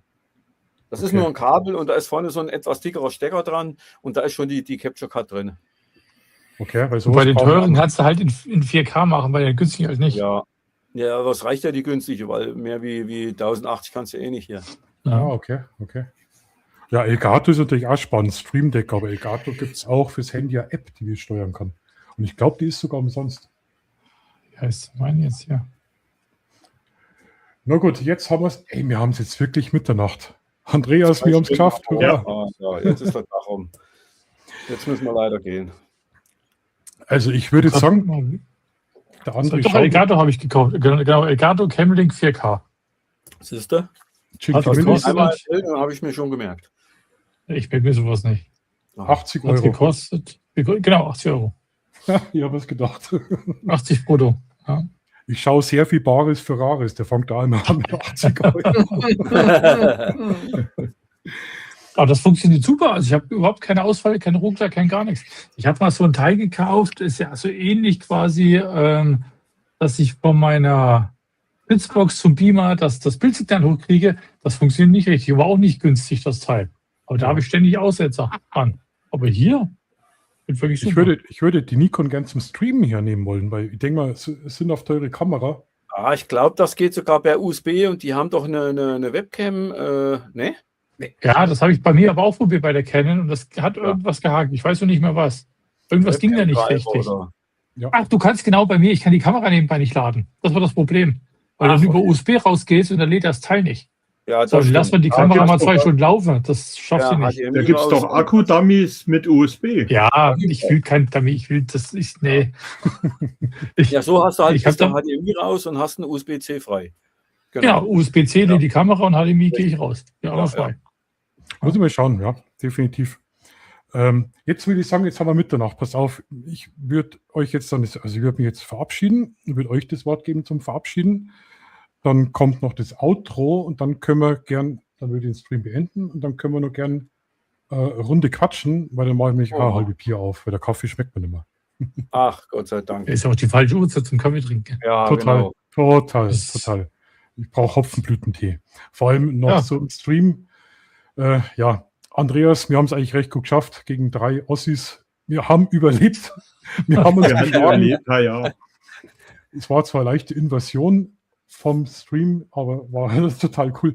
Also, ich werde mich jetzt hier an der Stelle verabschieden. Es war der 4. Stream jetzt hintereinander schon. Finde ich richtig cool. Auch das Format, ich weiß nicht, wie es euch gefallen hat. Ich gebe euch ja gleich das letzte Wort. Ich weiß, viele Leute schauen den aus der Dose. Die Kommentare vom letzten Stream haben wir gar nicht beantwortet.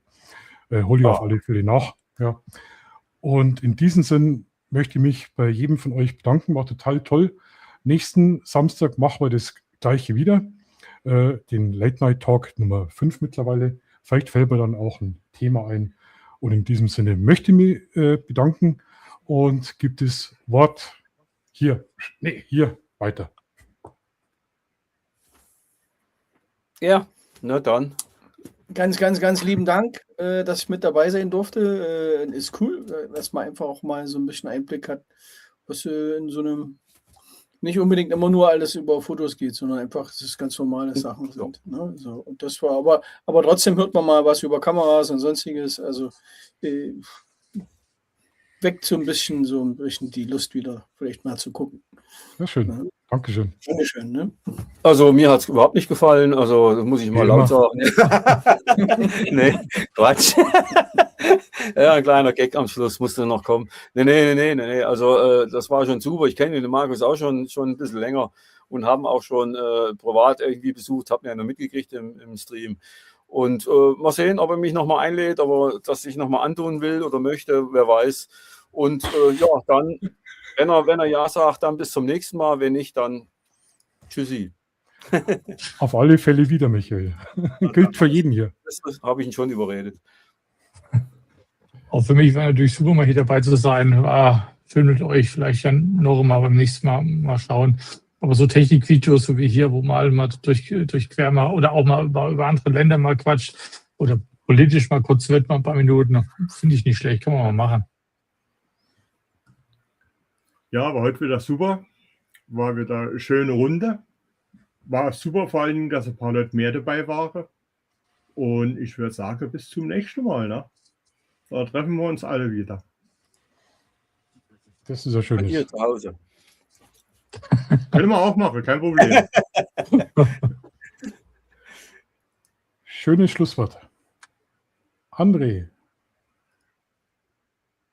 Der war schon dran. war schon Da waren dran. dran. Wir sind durch. Aber ich glaube, der dicke Bayer war noch nicht, oder? Doch, ich war schon. Also, dann lass jetzt das Outro noch kurz laufen und würde sagen, dann hole ich mir jetzt richtig Häubi Bier und dann gehen wir noch kurz, wie sagt man, schnacken. Schnacken heißt dann, das sagen die im Norden, gell? Goodie, hau rein. Genau. Ach, Also. super.